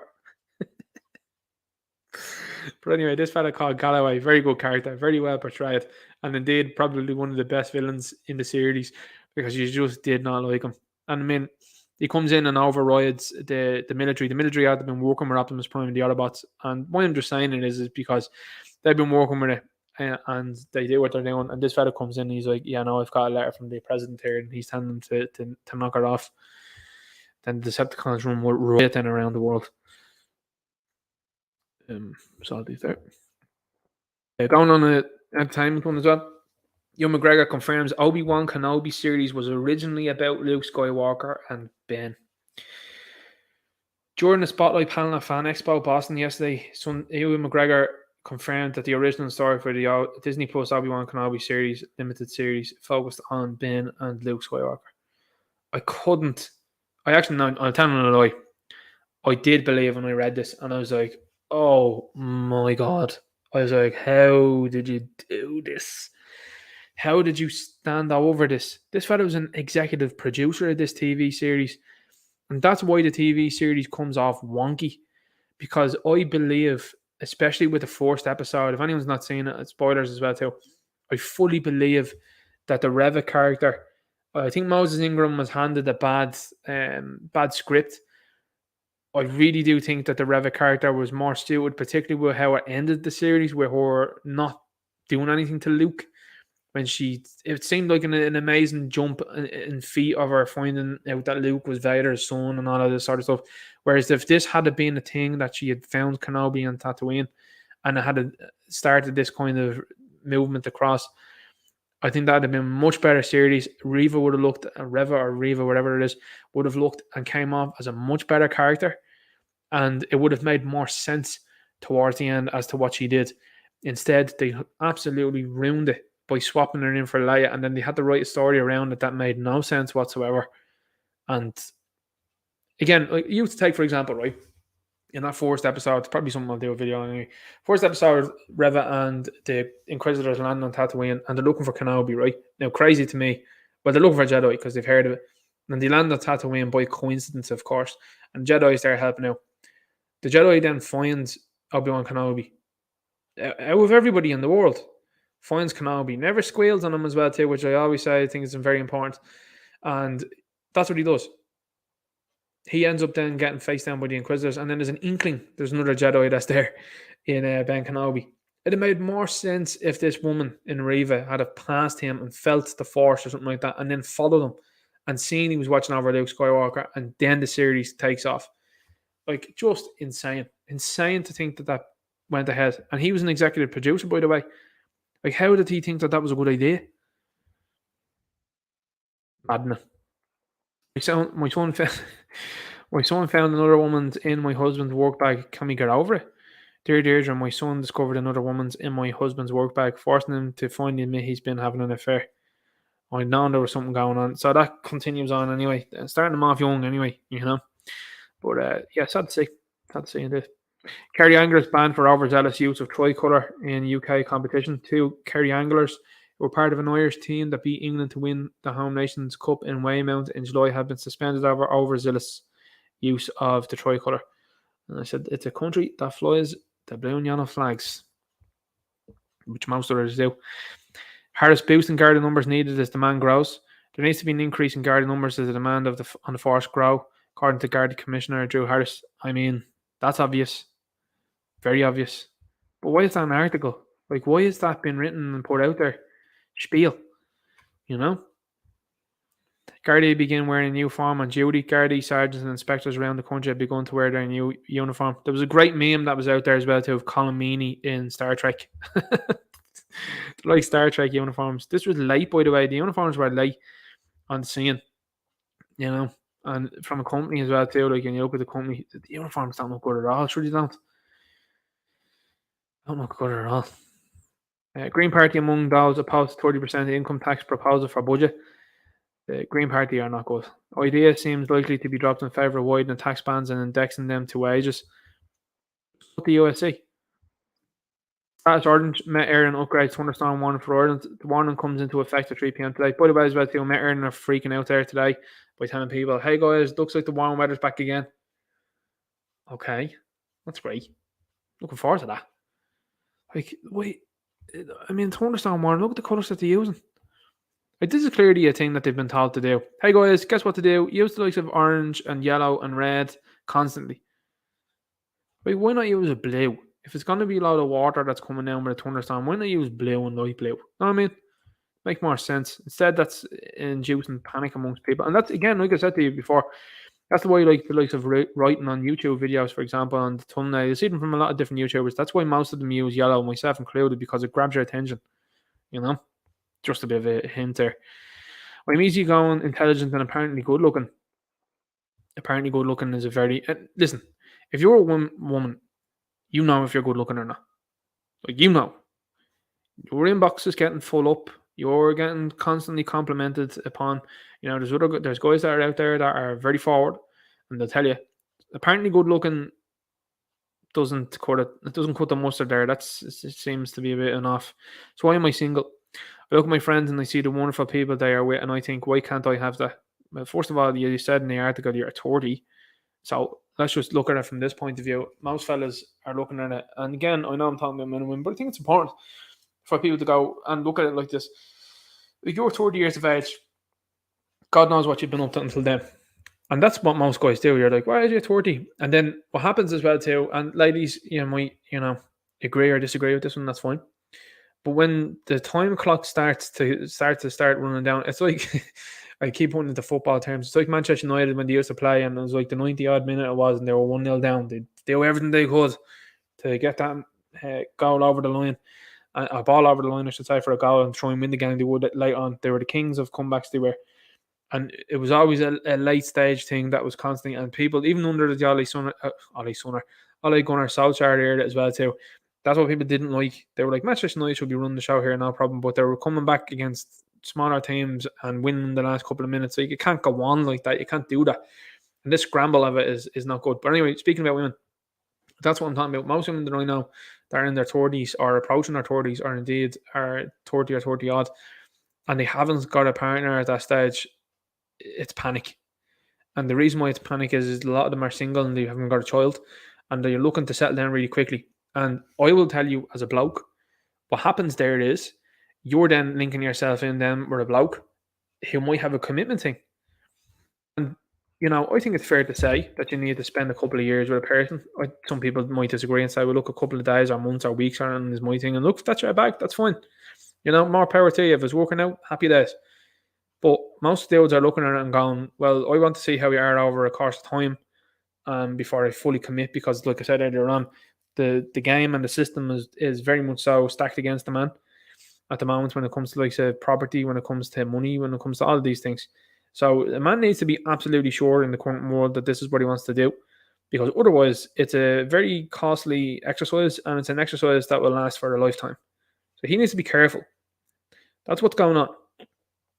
So if you're 30 and you're coming along with easygoing, intelligent, and apparently good looking, I'm not sure. And the thing is, most men then are looking and going, okay, you're in your 30s now. And then they're looking at you, and you may be an attractive woman. You may be an intelligent woman. That's very possible. And easygoing, that's fine.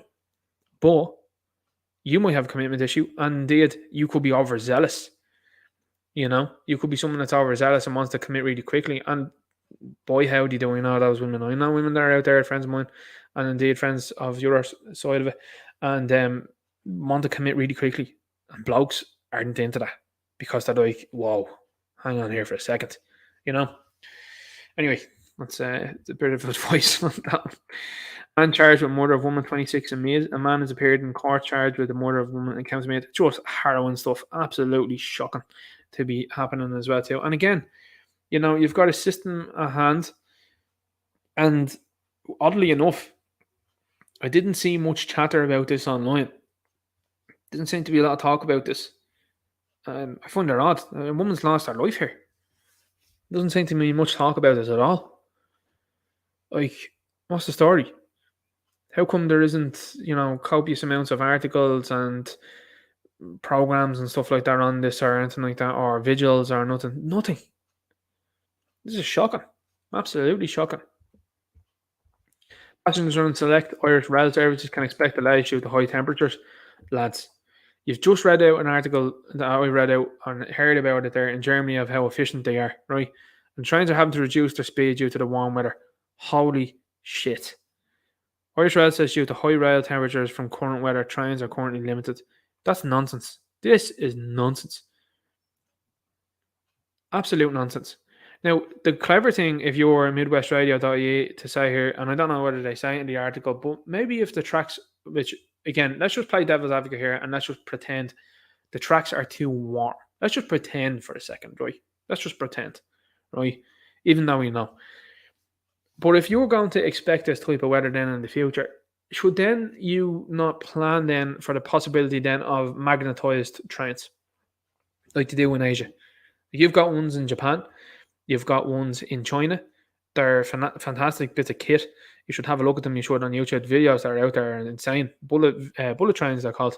And there's a movie actually coming out there with Brad Pitt, funnily enough. I keep mentioning Brad Pitt, and that's probably why it looks like a good movie. It looks like fun. But I'm not going to go and see it in the cinema because Brad Pitt was walking around the premiere in a skirt. And listen, if you'd have said it was Scottish ancestry or he was wearing it for that reason, and had some Scottish adornment or something, it might have said all right, but he was wearing a full-fledged skirt, so I'm like hard passing that now. Hard pass now, dude. Anyway, the movie looks good, but unfortunately, you act the maggot, and that's what's going to go on. So, you see this here. So why is there no chatter then about doing like a bullet train here in Ireland? Or magnetized rails at the very least. This is outrageous. And the fact that there's an article that they're being run by this by saying that the reduce of speed is due to the warm weather is insane. That's insane. I've not seen an article like that anywhere else in the world. I mean, did they do this in India where it's very warm constantly? Did they do this in America where it's very warm constantly? Did they do this in any warm country where it's warm constantly and generally hard in here? Like, that's absolutely outrageous. Expect delays due to high temperatures. It's nonsense.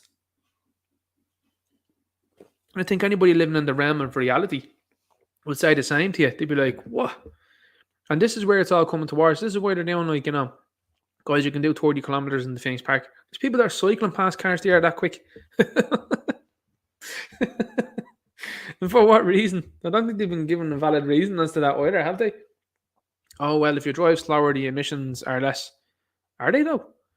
Like, you're not driving in potentially for longer. You know what I mean? Anyway, I'm not a scientist here on these things, but I'm just saying what I'm thinking.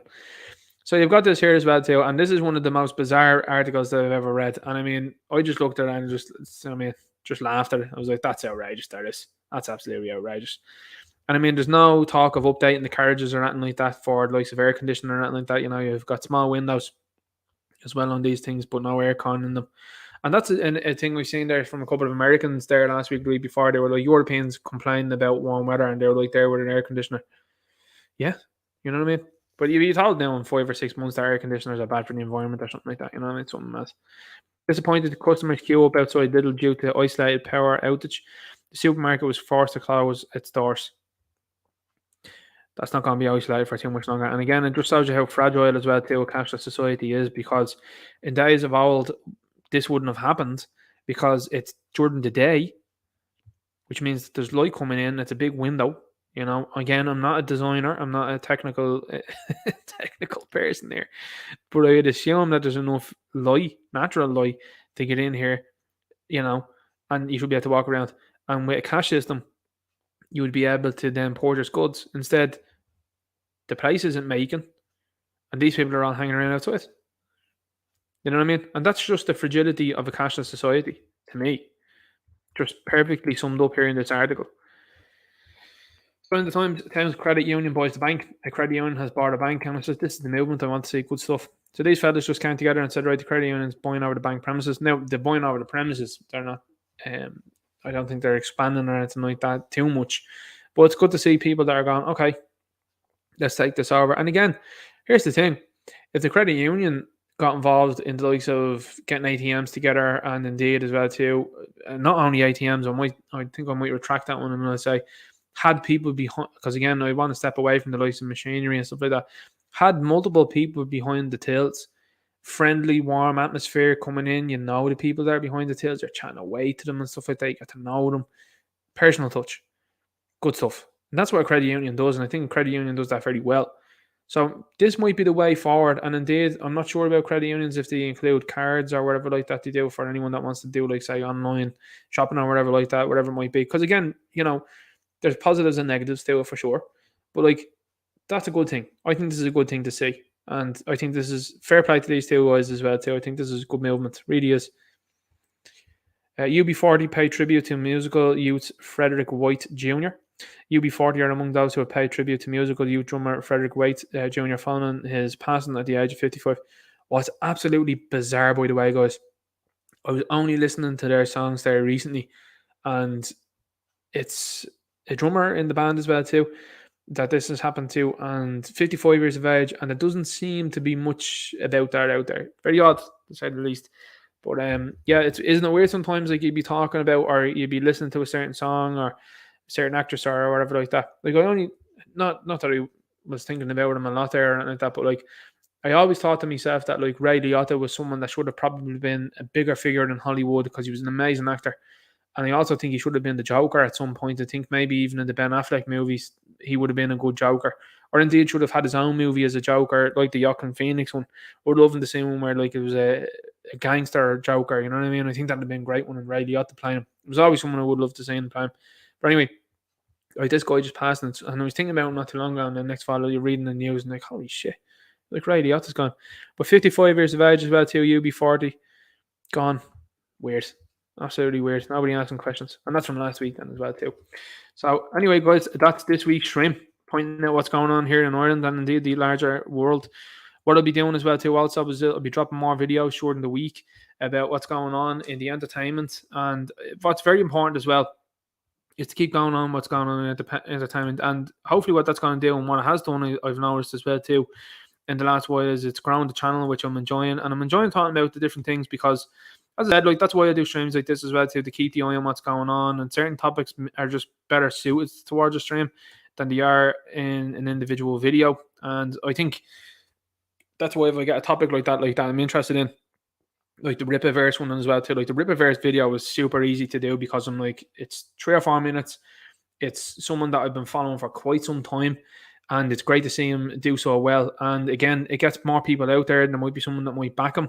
There might be someone that might support him. And indeed, it just shows you that people are interested in independent comics, and they're going to pay him rather than say, like, I'm going to go and pay for Disney Plus or something like that, where the stuff out there isn't good at all now at the moment. It's very poor. So I think that's a good thing. I think it's very positive. So yeah, I'm going to do more of those videos as well too, because I'm enjoying the entertainment aspect of things. So be on the lookout for those. I know it might not be everyone's bag as well too. And I did think about doing the Darwin Núñez video about him doing what he did, but I just said, I know. I think probably people probably don't understand what's going on there. You know, that was a bad decision. I'm doing a video as well too on the Gary Neville and Jamie Carragher selections as well too, of players that have seemingly failed at Manchester United. And I was like, how did Luke Shaw get into the amber? And you've got Marwan Fellaini in the red. Like, how does that happen? Juan Mata in the red. Like, you must be joking me. Anyway, let's say it through the chat. So anyway, just to let people know as well too, that is the news portion of the show over. So thanks very much for joining in live. Thanks for like, sharing, subscribing. Much appreciated.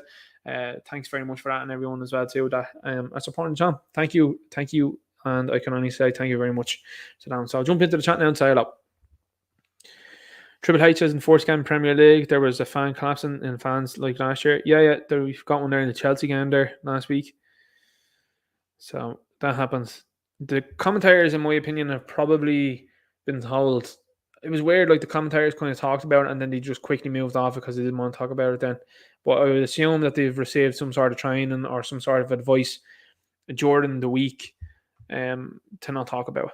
And I'd say during the summer as well too, was probably not to talk about, which just says an awful lot, because these are people that are in a space there of commentary there, and they should be going, this is happening increasingly more and more, you know. And like that as well too, what did they say? I think it was a 10 senior GA players since the start of the year have had serious issues and indeed are no longer with us. That's an awful lot of people. 10 GA players, that's in one sport. So again, it's very, very strange. Memory Warrior says Ollie's at the wheel. Ollie's at the wheel. Oh, man. Let's have a look now through this.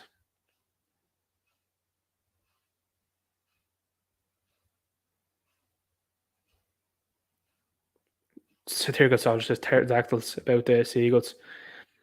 Yeah, those seagulls are absolutely some size these days. I think it's interesting. The size of them as well too. They're absolutely enormous. Yeah, unless they're Pickett there as well too from Dave Travels Through Time. So I've got that one earlier on.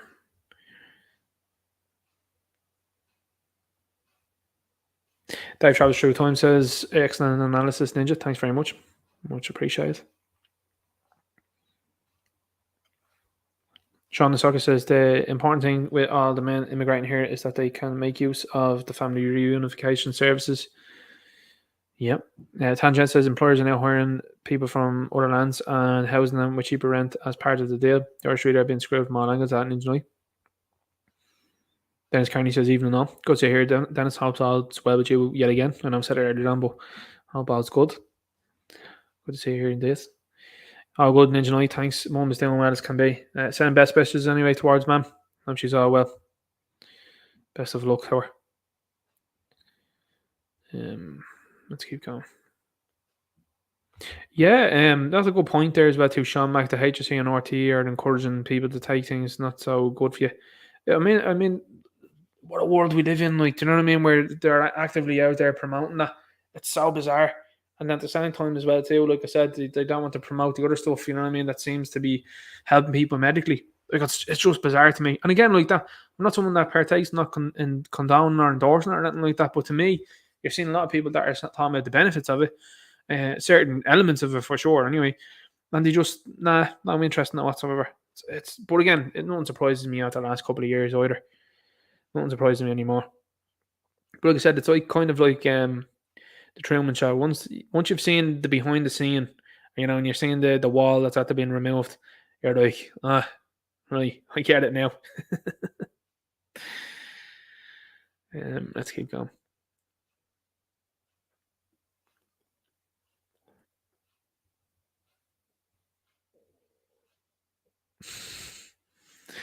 Some of the comments are very funny, and obviously you can't read them out.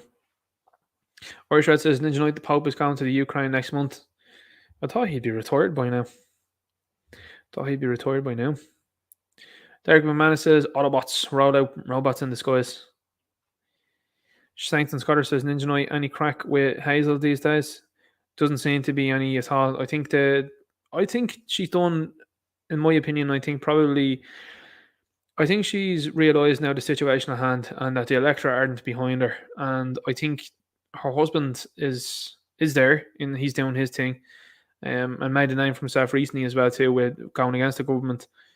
So I think she's probably happy enough with that. And you know, she from what I understand has a young child, and maybe she's decided to look after the child. And again, fair play to her. I think she'd be much happier, and I'd support her in doing that rather than doing what she was doing, which was antagonizing people on Twitter. I just think it's a better idea, you know. So fair play to her if that's what she's doing. If she's more into being a mother, again, as I said to her and said before, you know, I'd support her if she wanted to talk about people's rights in the likes of China, and indeed, if she was going to speak up more about that, I'd 100% support her in that. I mean, there are things that I'd 100% get behind, and again, Chinese people for sure are under, as I said earlier on, they're under something that are not looked at positively amongst the world. You know, their blind eye has been turned by a lot of governments, but I think the average Joe that's out there knows, and you know, people that I know, Chinese friends of mine, like these people are constantly saying to me like that they love it here in this country, and the freedom that they have. And obviously, you know, the last 2 years, as I said to them, I was like, you need to stand up about this because you've seen on the side before, you know. But again, like I'm saying there, you've got the situation at hand, which is Hazel's gone quiet, and I think that's probably a good thing. And I mean, fair play to her, you know. Best luck to her. I hope that she's doing a good job now, and leave it to the husbands, because even though I don't support the Green Party, I support her being a mother, and I support her doing right, you know. So I think it's probably better. It'll be better anyway. Derek Man says, originally they'd be sticking the in the old Dublin store in the city centre before long. Wouldn't be shocked either about that, you know. I wouldn't be shocked about that. Really wouldn't. Fernando Marcus' ulterior motive that we're not privy to. Yeah. Nehan Curtis says, I agree, Dennis. I felt more healthier, confident, and more relaxed since I turned 40. Sorry, Dennis, I'm reposting that comment. I think when people get older, and a lot of people that I talk to, and when I say older, 40 is not that old. I mean, 40 is young nowadays.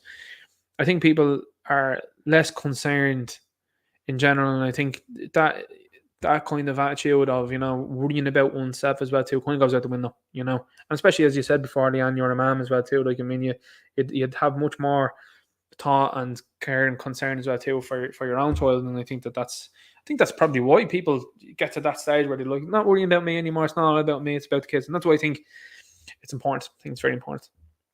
Yeah, Finola Murkiu says they love Johnny Logan in Sweden. Do they? What? They absolutely love Johnny Logan in Sweden. It's so mad. It's absolutely bizarre. You know what I mean? I really do think it's hilarious. Blue Ground One says Paul Joseph Watson mentions MP in his latest video originally. He's doing a lot of good work and pointing out as well too. I know the Lotus Eaters as well too. They were doing some good stuff as well too on Ireland and pointing out what's going on. And I think that's good. What you're saying now as well too was more people coming onto YouTube, and indeed I'd encourage you 100% if you're one of these people that's out there and just saying what you're saying and talking about what it is, to come on and talk about it. And that, I think, is very important, you know. And again, he's pointing out what's happening in this country, which is garnering more attention across the world, which I think is a good thing, to the very least. Refusing Sean says the Truman Show is on the Bollywood Ninja. Yeah, it's an amazing movie, and it's just so well acted by everybody included, and it just keeps peppering out, you know, things to think about. And even in today's days, like, you just look at it and go exactly the same thing. Like, you've got multiple people that do different things. Like I said, there, his wife in the movie is commercialism, marketing, trying to distract him back to the life he's leading in. His best friend is telling him something that he wants to hear to ultimately keep him where he is. They've got people there that want to stay in a job, and so they get really aggressive against Truman. You see all of this stuff all of the time, and it's exactly what's happening now in society. Exactly the same things, you know. No, a lot of people are not a fan of Geldof. Listen, I'm not a fan either. Sheevan Ronan says, I remember that ninja, Russell Brand is gas. And that was after Bob Geldof insulted Russell Brand. That was after he insulted him then on a stage. He was like, Russell Brand, what a... And he was calling him see you next Tuesday. And like, Russell jumped up straight away, quick witted. And he's like, Bob Geldof, one of these guys, he says, that's after being out there, and he's after been dining on that song for 30 years. And I was like, yes, Geldof is sitting there fuming. Now, there'd be people in here been like, well, he actually had a part in Live Aid, and he had some very memorable quotes. And I'm like, yeah, but that Tell Me Why song, he has been dining out on that for like 30 years. Boomtown Rats, most people my age don't know who they are, you know. Now, I'm saying that as well too, don't get me wrong, I know my age group as well too, they'd be telling you, yeah, we all know who Cardi B is, and I'm like, yeah, that's not music either though, like, you know what I mean, like, that's not music. Anyway, Stephen Brown says, I love Sinead O'Connor, fantastic musician, unfortunate to see what she got up to. Fernando Marcus says, I poured Dolores. Yeah, Dolores was great, you know, and again, like, what a loss, you know, what a loss. Tangent says Sinead O'Connor is ahead of all. She had in the days look since she tore out the picture of the Power Plants night on that late show. Yeah, it's you know, like that stunning woman when she was younger, and then it just seemed to all go to puffer, and you know, feel sorry for her obviously as well too. Like, there's a lot of that where you just look at her and you're just like, what happened, you know? But again, doing things like that as well too probably didn't help either, and trying to make a statement and dressing up like a priest and stuff like that, like just a number of bizarre decisions that led to it. You know, you could see her being, you know, who is it now around? Is it Imelda May? Is it now at the moment? You see Imelda May going around the place. Now, political opinions aside and all that, but Imelda May looks great. You know what I mean? And you're like, that's the type of woman that Sinead O'Connor should have been, insofar as, like, you're saying her and she's going around, you're saying, like, you know, fantastic singer today, still a fantastic singer. And, you know, big popularity. That's where you're seeing the likes of even Kate Bush now. Kate Bush is coming back massively. That's thanks to Stranger Things. And Kate Bush is coming back big time, and I think that's good. That people are being brought back to music. Metallica as well too, like fantastic. Fair play to Stranger Things. They actually put out Journey. That's another one as well too. Bangers of songs as well too. That's the good thing I suppose about the music being based in the 80s. The 80s was what a time for music. You look at the music now and it's all generic. You know what I mean? That's just my own opinion of it. Not all of it's generic, but there's a lot of it that is generic. Samurai Jack says Tin Lizzy rock. Tin Lizzy to me are a better band, and indeed Phil Lynott a better singer than Bono and U2. That's just my own opinion. But again, obviously, Phil had his problems and stuff like that as well too. And again, another talent. My God, another talent that was lost, and someone that should have been like up there, and is up there, I suppose, as well too. When you're talking about Rock and Roll Hall of Fame, and indeed Irish musicians, that's a dude that should be still here. Like he'd be still. Imagine, like that's what gets me as well too. You see, like the U2 and stuff like that doing concerts in stadiums and stuff like that, and that's fine. But I'm like, imagine an 80,000 plus stadium rocking out to The Boys Are Back in Town and Lynott there live with the rest of them. Like it'd be unreal, And again, I think the same way as well too about Mercury. Like you look at Freddie Mercury and you say to yourself, imagine like what the place would be like, and Mercury's still banging around and he's still doing it. Like you Phil Collins that's still running around, and Phil Collins, I think Phil Collins is in like his 80s now or something like that. You know what I mean? Still quality, and all of these live videos up there. Steve Perry as well too, from Journey, does live performances and hasn't missed a no. And that's an interesting man as well too. He's a guy that attained that stardom and just left. He just said, "I'm out." I think that was maybe after his wife was ill as well too. So yeah, very interesting character. Journey have a new leading man as well too. He was fantastic. I'm not quite sure where he's from. He's an Asian fella, he is, but he sounds quite like Steve Perry as well too. He's really good. But yeah, you just look at Tin Lizzy and you say to yourself, imagine what they would have been like if they were still around. They've been unreal. Yeah. Birdmark says Bob Geldof was behind Live Aid. He will always be remembered for putting on the most famous gigs other than Woodstock of all time. Yeah, absolutely. But yeah, again, I wouldn't be any wouldn't be a big fan of her. A big fan of him. I'm just seeing there a comment there, Amy Huberman. Yeah, Amy Huberman's getting a lot of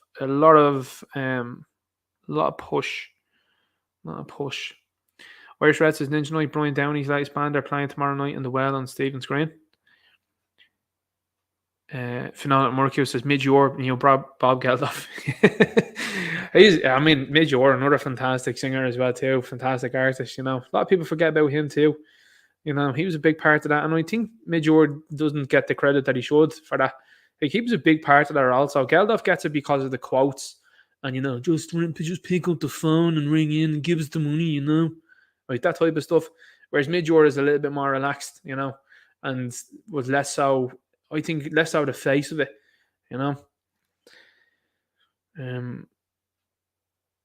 Yeah, Dolores as well too was all for life. Yeah.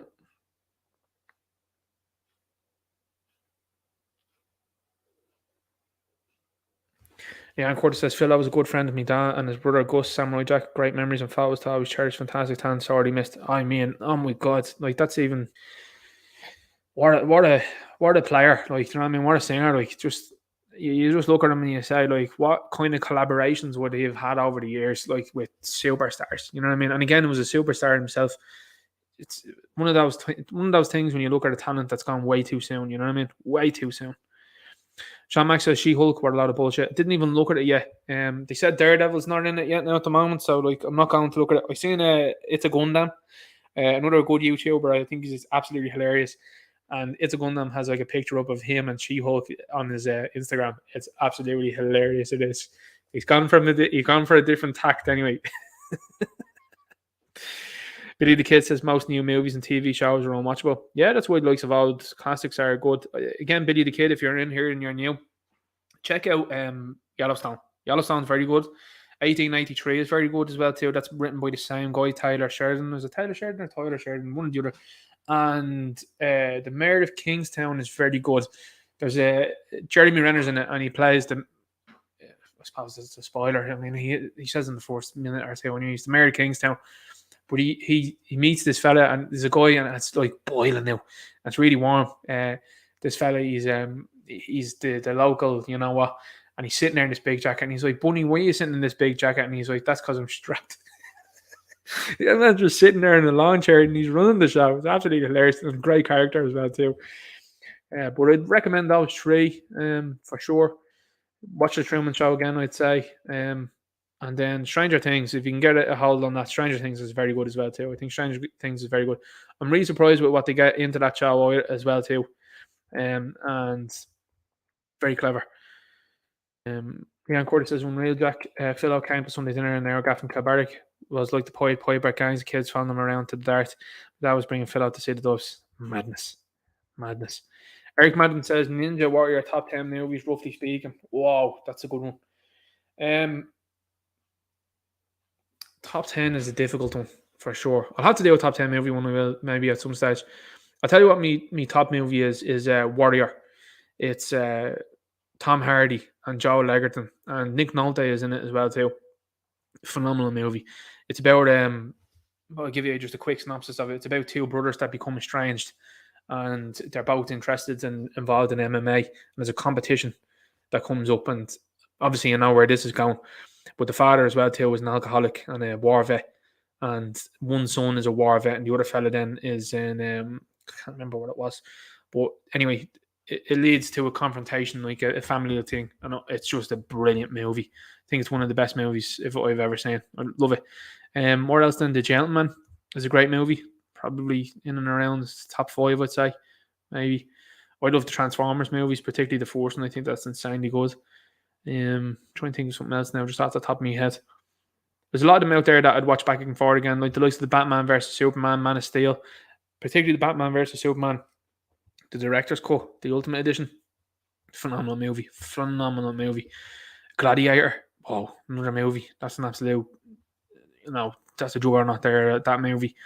Trying to think of anything else now. I'll have to do a top 10 list and go through them, we will, seriously, because I think that's a good question. That's a great question there, Eric. So yeah, Predator 1 and 2 are very good. Yeah, absolutely. These kid says, remember John Wayne playing Genghis Khan? I can't watch it except for the comic relief. That is insane. I mean, look, John Wayne shouldn't. And here's the thing: John Wayne shouldn't have been playing Genghis Khan. That's 100% not should have been happening. But second of all, it was allegedly the Genghis Khan role that eventually caused serious issues for John Wayne and everybody on the crew. Allegedly now as well too. Two films there. Leon Curtis talks about is The Last of the Mohicans. That's an unreal movie. I don't think you can go too far wrong with that Daniel Day-Lewis is in. I didn't really like Lincoln. Gangs of New York, he's very good in, but the dodgy Irish accents from Leonardo DiCaprio and Cameron Diaz ruin that movie. They really do. But yeah, Daniel Day-Lewis and Last of the Mohicans, great movie. Dances with Wolves as well too is another great one with Kevin Costner. I like that movie. Anything Western wise, I suppose. Clint Eastwood movies as well too. I'm a big fan of Good, the Bad, and the Ugly. Modern Westerns as well too. They're coming back. Yellowstone's a good TV series. I've gone for that. Yeah, Sean says if you hadn't seen it, Idiocracy is a great look at what's happening today. Definitely, 100%. Idiocracy is a great movie. I think the guy actually says recently that I think he was on Rogan and he was talking and he was like, never did I think that this would happen. And he's like, he even got it down to the Crocs. He's like, they was wearing Crocs around. Samurai Jack says, Ninja Knight, if you go cashless, what happens to companies like SecureCore, etc.? Very interesting, because that's like is it gone? Are they all going to set into a digital sphere? What are they going to do then? Because as we've seen with the HSE as well too, when they were hacked there, what was it, last year, and they were saying that they had software from like Windows 97. That's not good. You know what I mean? So are they going to all get these people then and get them working in IT? Like, I don't think so. Sean Max says the cinema prices are crazy. They absolutely are. They're outrageous. Declan County says, even though it's already late to the party, how you ninja? Good to see it. Keep going.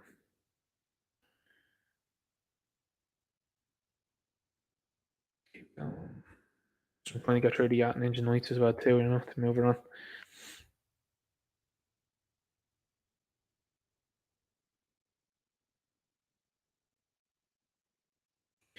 Keller says Bargain Town has been shut down.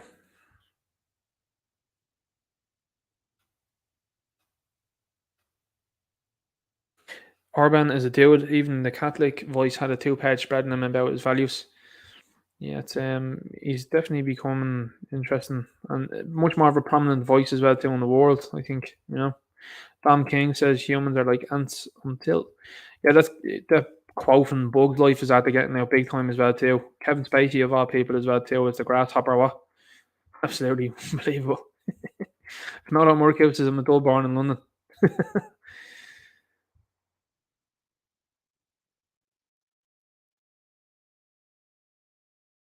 Yeah, Curtis with good energy towards the men. Yeah, good stuff, Leon. Fair play.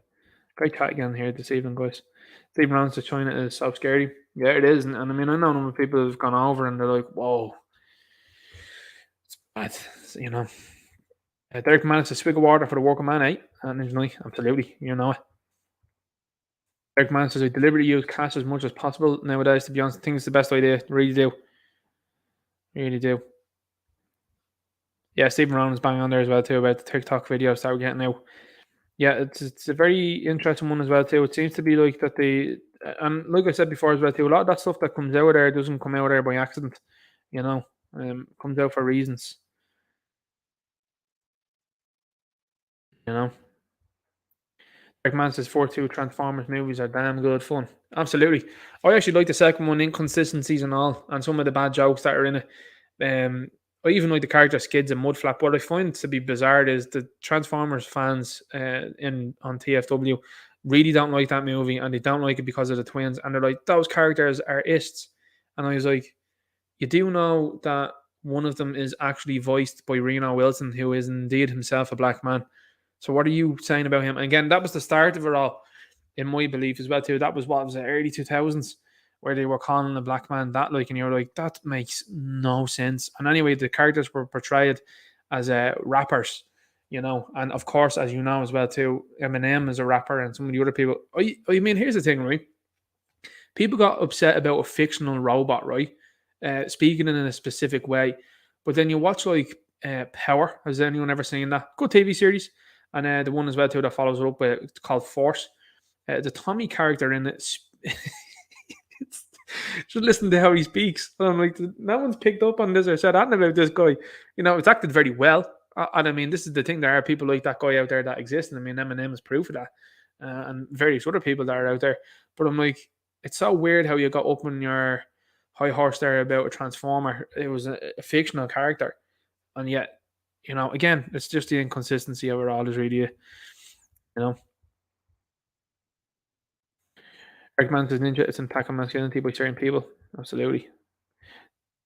Derek McMahon is quoting Star Wars Episode 2. Ninja 90, want to buy some Death 6? Hello there. Stephen Brown says, Ninja, do you like Westworld? I'll tell you what, I liked the first 2 seasons of Westworld. And then once the Charlotte character came into it in season 3, I stopped. I watched season 3 now, don't get me wrong. But even what they did with the Man in Black, I didn't like. And then I keep calling him Jesse Pinkman. But the Aaron, what's his name? Can't think of his name now. Is it Aaron Paul? Aaron Paul is his name, yeah. In Breaking Bad. Fantastic as Jesse Pinkman. But then he comes into this character and he's kind of whiny and it's like, Dolores is written well. And the character played by Jeffrey Wright and Bernard, he's fantastic. Anthony Hopkins in season 1 as well too was amazing. But like Jeffrey Wright was brilliant in it. I was really liking him. And then like he made some weird comments on Twitter, and I was like, no, I can't see that. That's what happens when you can't split sometimes the artist and the material. Yeah, 42 episodes. No, not 42 episodes. 42 seasons were good, but I missed season 3 and 4 because I was like, nah, I'm out. Stephen Brown says he liked Dolores as a blonde. Isn't that girl as well too? Wasn't she with Marilyn Manson? One that plays Dolores. Leon Curtis as well. Ninja, if a woman knows that she's good looking, she gets called conceited, can't win. Don't know about that. I think most women that are good looking know that, and I think I agree with you when you're saying conceited, but I do think like there's an abundance of really attractive ladies out there now, and I don't think it's narcissistic to say that you're attractive. If you definitely are, like you get a Georgia Salpa or whatever like that that's out there. She knows she's attractive. She's not going to say that she's like called good looking. Do you know what I mean? Like that's what I mean by that. Anyway, I keep going.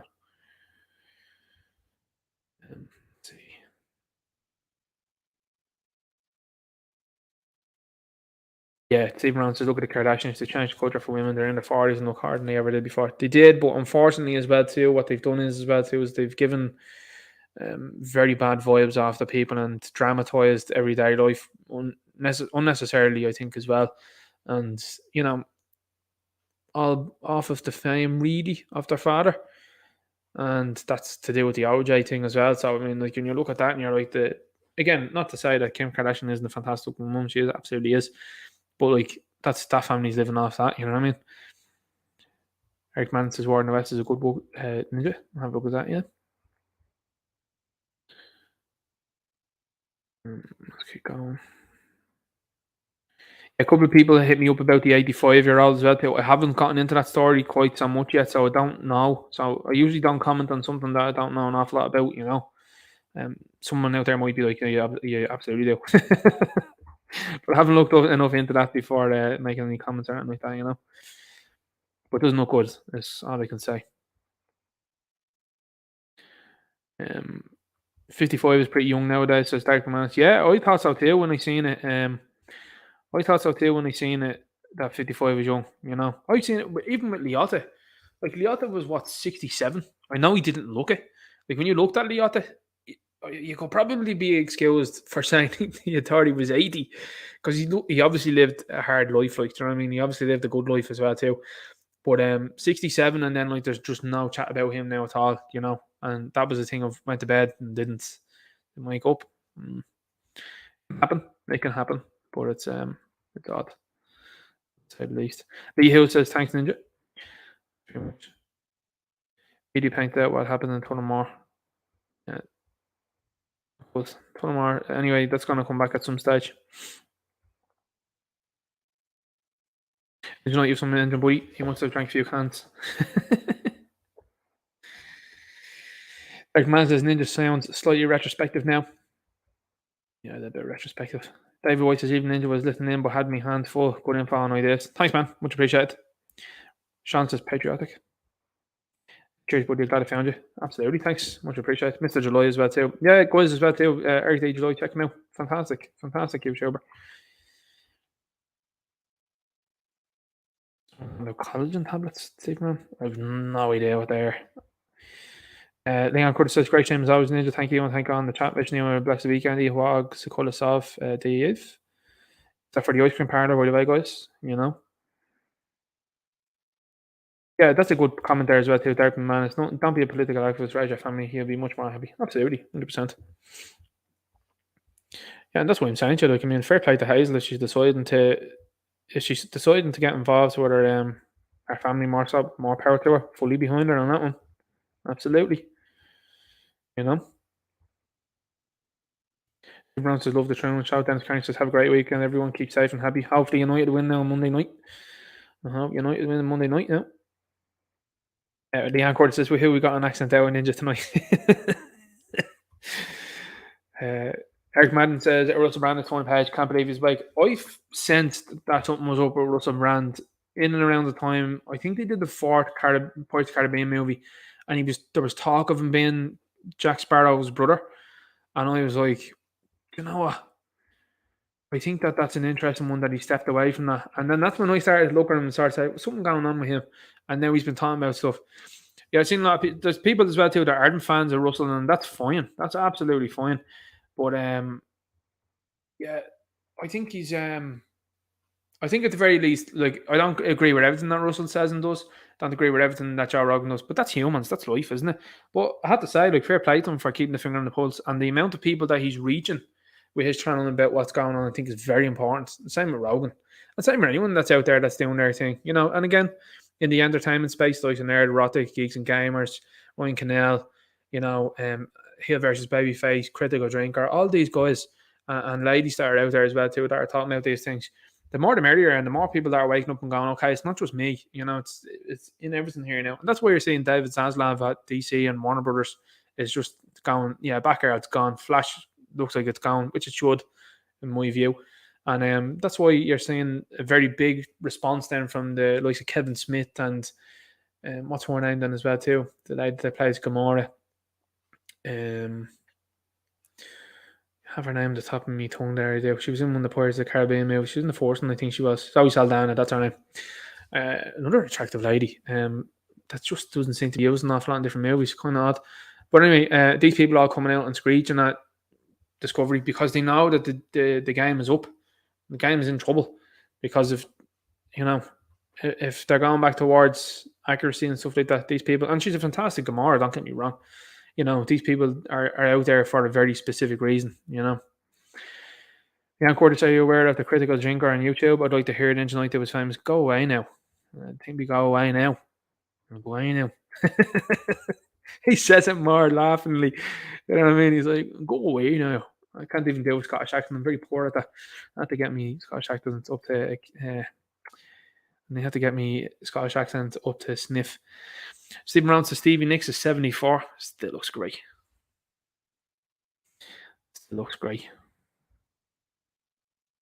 Yeah, Sean Mack says great singer, but Imelda May. Yeah, Imelda May does look great, but yeah. Political stuff aside, fantastic looking lady. Kevin Dalton says hello folks, late to the party. I'm back on the replay. Good seeing you. Good to see you here too. Oh, I remember that one as well too. Peaches as well too, yeah. But that wasn't that year or in those years as well too, wasn't it? Where Chris Cornell and Chester Bennington and Avicii as well too. That was all in around the same time. Anthony Bourdain as well. But that was a serious amount of people that seemed to be on the same sort of circle. Again, might be something there, might be no. Samurai Jack says Ninja Knight. Oh yeah, Yellowstone, my favorite. Can't wait for new season. Me too. Unfortunately for Kevin Costner wore a t-shirt last week. It didn't go down well. It didn't amongst the fan base. It really didn't. Just a lot of people were happy to see him on what side he was on, but other people were like, "Why are you backing? Backing these people?" Anyway, Derek McMahon says, Leanne Curtis, I was right on the edge of this current YouTube kickback. Doomcock, Gary Nerdrotic, the critical drinker, and many others. I was there at the start. Yeah, you were there. I remember you actually been in the likes of the Friday Night Toys chat as well too. Sean Mack with a good Freddie Mercury joke there. You can't beat the Irish right now joke, Shaman Shocker says don't watch as much TV and movies as I used to, but Liam Neeson's newish flick Memory is some show. Apparently as well too that they tried to really push that down in the consciousness of people too. I'm going to watch it as well too myself, but yeah, they didn't want people knowing about that, funnily enough. Tombstone's the best Western ever. Kurt Russell and Val Kilmer. Yeah, Val Kilmer's amazing in that. Sad to see what's happened to Val since then.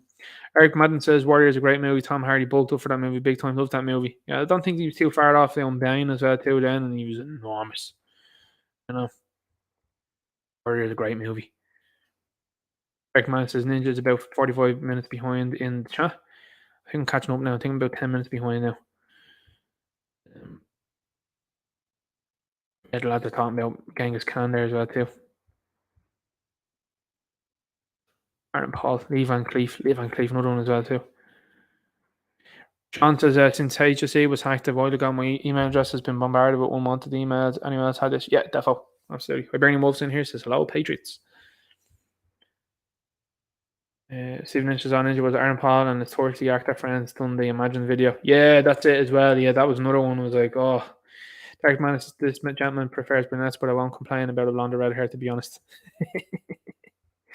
Eric Mann says, Ninja, what do you think of the Batman trilogy with Christopher Nolan? Excellent first movie. Second movie was even better. I think the Joker has aged very, very well. And you're seeing a lot of people as well too now recently, especially in the entertainment industry and commentary circle from like a shield side. They're talking the Joker down. They're like, oh, I don't think he was great as the Joker. And I'm like, no. What the problem is you're reflecting on it now. You're looking at it again.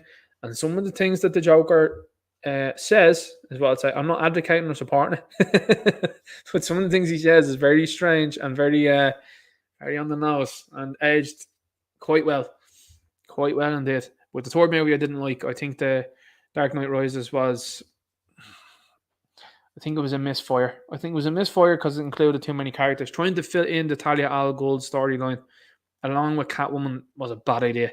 And then you got the Robin Blake one, wasn't it, as well too? John Blake, I think he was called, and he ended up being Robin, and he was going to be the next Batman. Like, I just don't believe that Bruce Wayne in that universe would leave the Batcave and all of the instruments to a Was he a rookie cop? I don't see it. I just don't get it. You know, Bruce Wayne wouldn't do that, in my opinion. And I mean, Chris Nolan obviously thought differently, and that's fine. But yeah, the third movie didn't really like. Stephen Brown says, yeah, yes, ninja good looking girls and fellas now they're good looking. 100%. Absolutely. Stephen Brown says, but you have to change culture for women. Nobody feels like they're being married off by 40 now. Yeah. Derek Man says, Fauna's dying 5% to see next week, folks. Look out yourself, Derek. Good seeing here.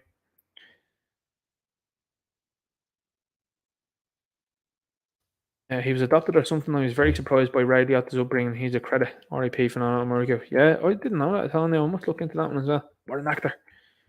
An actor. Should have been in way more movies, I think. Especially high profile ones. What a man. Like, unreal. Stephen Brown says, yes, Ninja. I love Stevie Nicks, and she was beautiful when she was younger. Couldn't believe how good she looked in her YouTube vids from the 80s. Yeah. Do you know who else looks great? Dolly Parton. Unreal.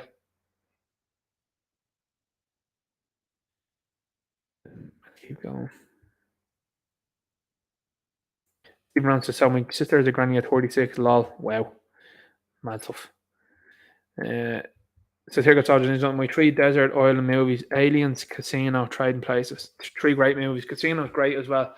Joe Pesci. A lot of people forget.